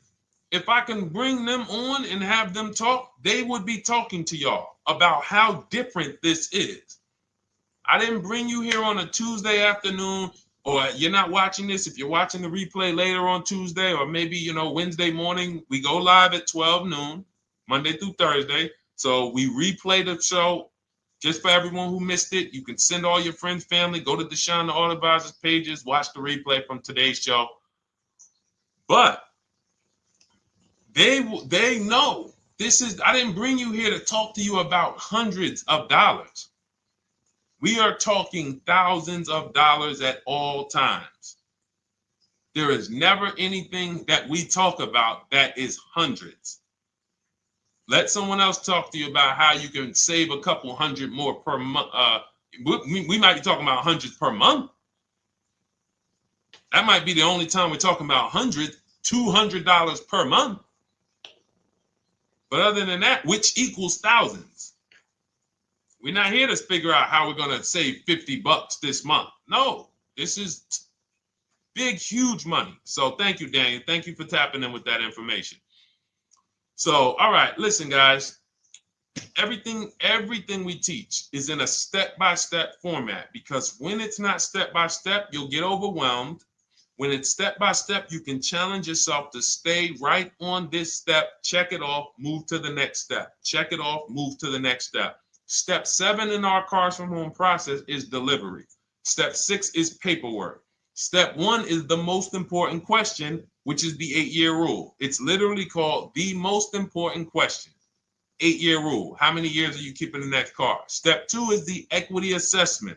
That's why you heard Wendell in his book testimonial. He said, I just completed the equity assessment and we got 30% more than the book value. Bidding it out. He said, I'm about to move to the next step. So everything we teach is step. Step 3 is deal structure, where we budget and we see, all right, how much car can we afford? What does a good deal look like? Step 4, we go shopping, which is choosing what we want. Shopping, looking, doing. We're not buying it. We're shopping the market. We're test driving. We are literally choosing what we want. Shopping, enjoying shopping. Step 5 is multiple offers. That's when we're in talking to dealers online, getting offers, getting bids. Step 6 is paperwork and protection to make sure that the offer we got is legit. We tied it up. Paperwork is right. We go over extended warranties, tire and wheel, maintenance plans. Do we need them? Key protection. Do we need any of this stuff? And step 7 is delivery. It is a step-by-step path. That is how people win. They're not coming into some college to learn how to be a car salesman or to learn everything I know. No, it's a path. So if you want the blueprint in book form, that's my digital book, Cars from Home, 7 Steps of Saving Time, Money, and Avoiding Dealerships. Normally $97, part of our 30-minute welcome offer. You can get yours for $24 in my TikTok bio, Instagram bio, the YouTube comments, and the Facebook comments. Click those links and then click the special $24 welcome offer. It's good for 30 minutes. And you'll save 75%. If for those of you who are like, Deshone, what about that video checklist? That is our Shop Done With You program. Cars from Home, done with you. You get lifetime access to everything we teach, all our below market videos, and it's short videos. I want you guys getting cars in 90 minutes. 90 minutes. Not shopping. The shopping might take you longer. Deciding what you want, you might be doing that for 2 months. But once you decide what you want, I want you to be able to get below market deals in 90 minutes. That's how I do it. We're not hours and hours to get these car deals. Some of these deals we make in literally 45 minutes over a 3-day period. So that is how we do it. And you'll have access to our coaching program. We do Zoom calls twice a month, first and third Wednesday. And you have a Facebook group with 1,600 people in it that have come before you in the last 3 years. And then for those of you who qualify for shop with done for me, just do it for me, Deshone. New cars, new cars and leases only. Credit score has to be over 670 FICO. Book a call with our team. Let's see if we can help you. All of those have welcome specials. The book is 75% off welcome special. Shop with Deshone is $200 off welcome special for 48 hours. And done for you is $300 off for 72 hours. All welcome specials for people to say, all right, I'm taking action. I'm going to take advantage of a lower investment for taking action immediately. And for those of you who you're still new here, you're like, Deshone, I like the information, but I need to get, can I get some free advice first? Let me test out some free advice. You can, of course, go download our cheat sheets, and that's there as well. All of that is in the Cars from Home Toolkit. So always a pleasure. We will be back tomorrow, 12 noon. Please mark your calendars, tell your friends, bring a friend, and we'll continue to, we'll continue to do what we do and try to make sure you guys have everything you need to win every car you get. I want you sending pictures with the numbers. You know you've done it right when every car you get, you have pictures with the numbers.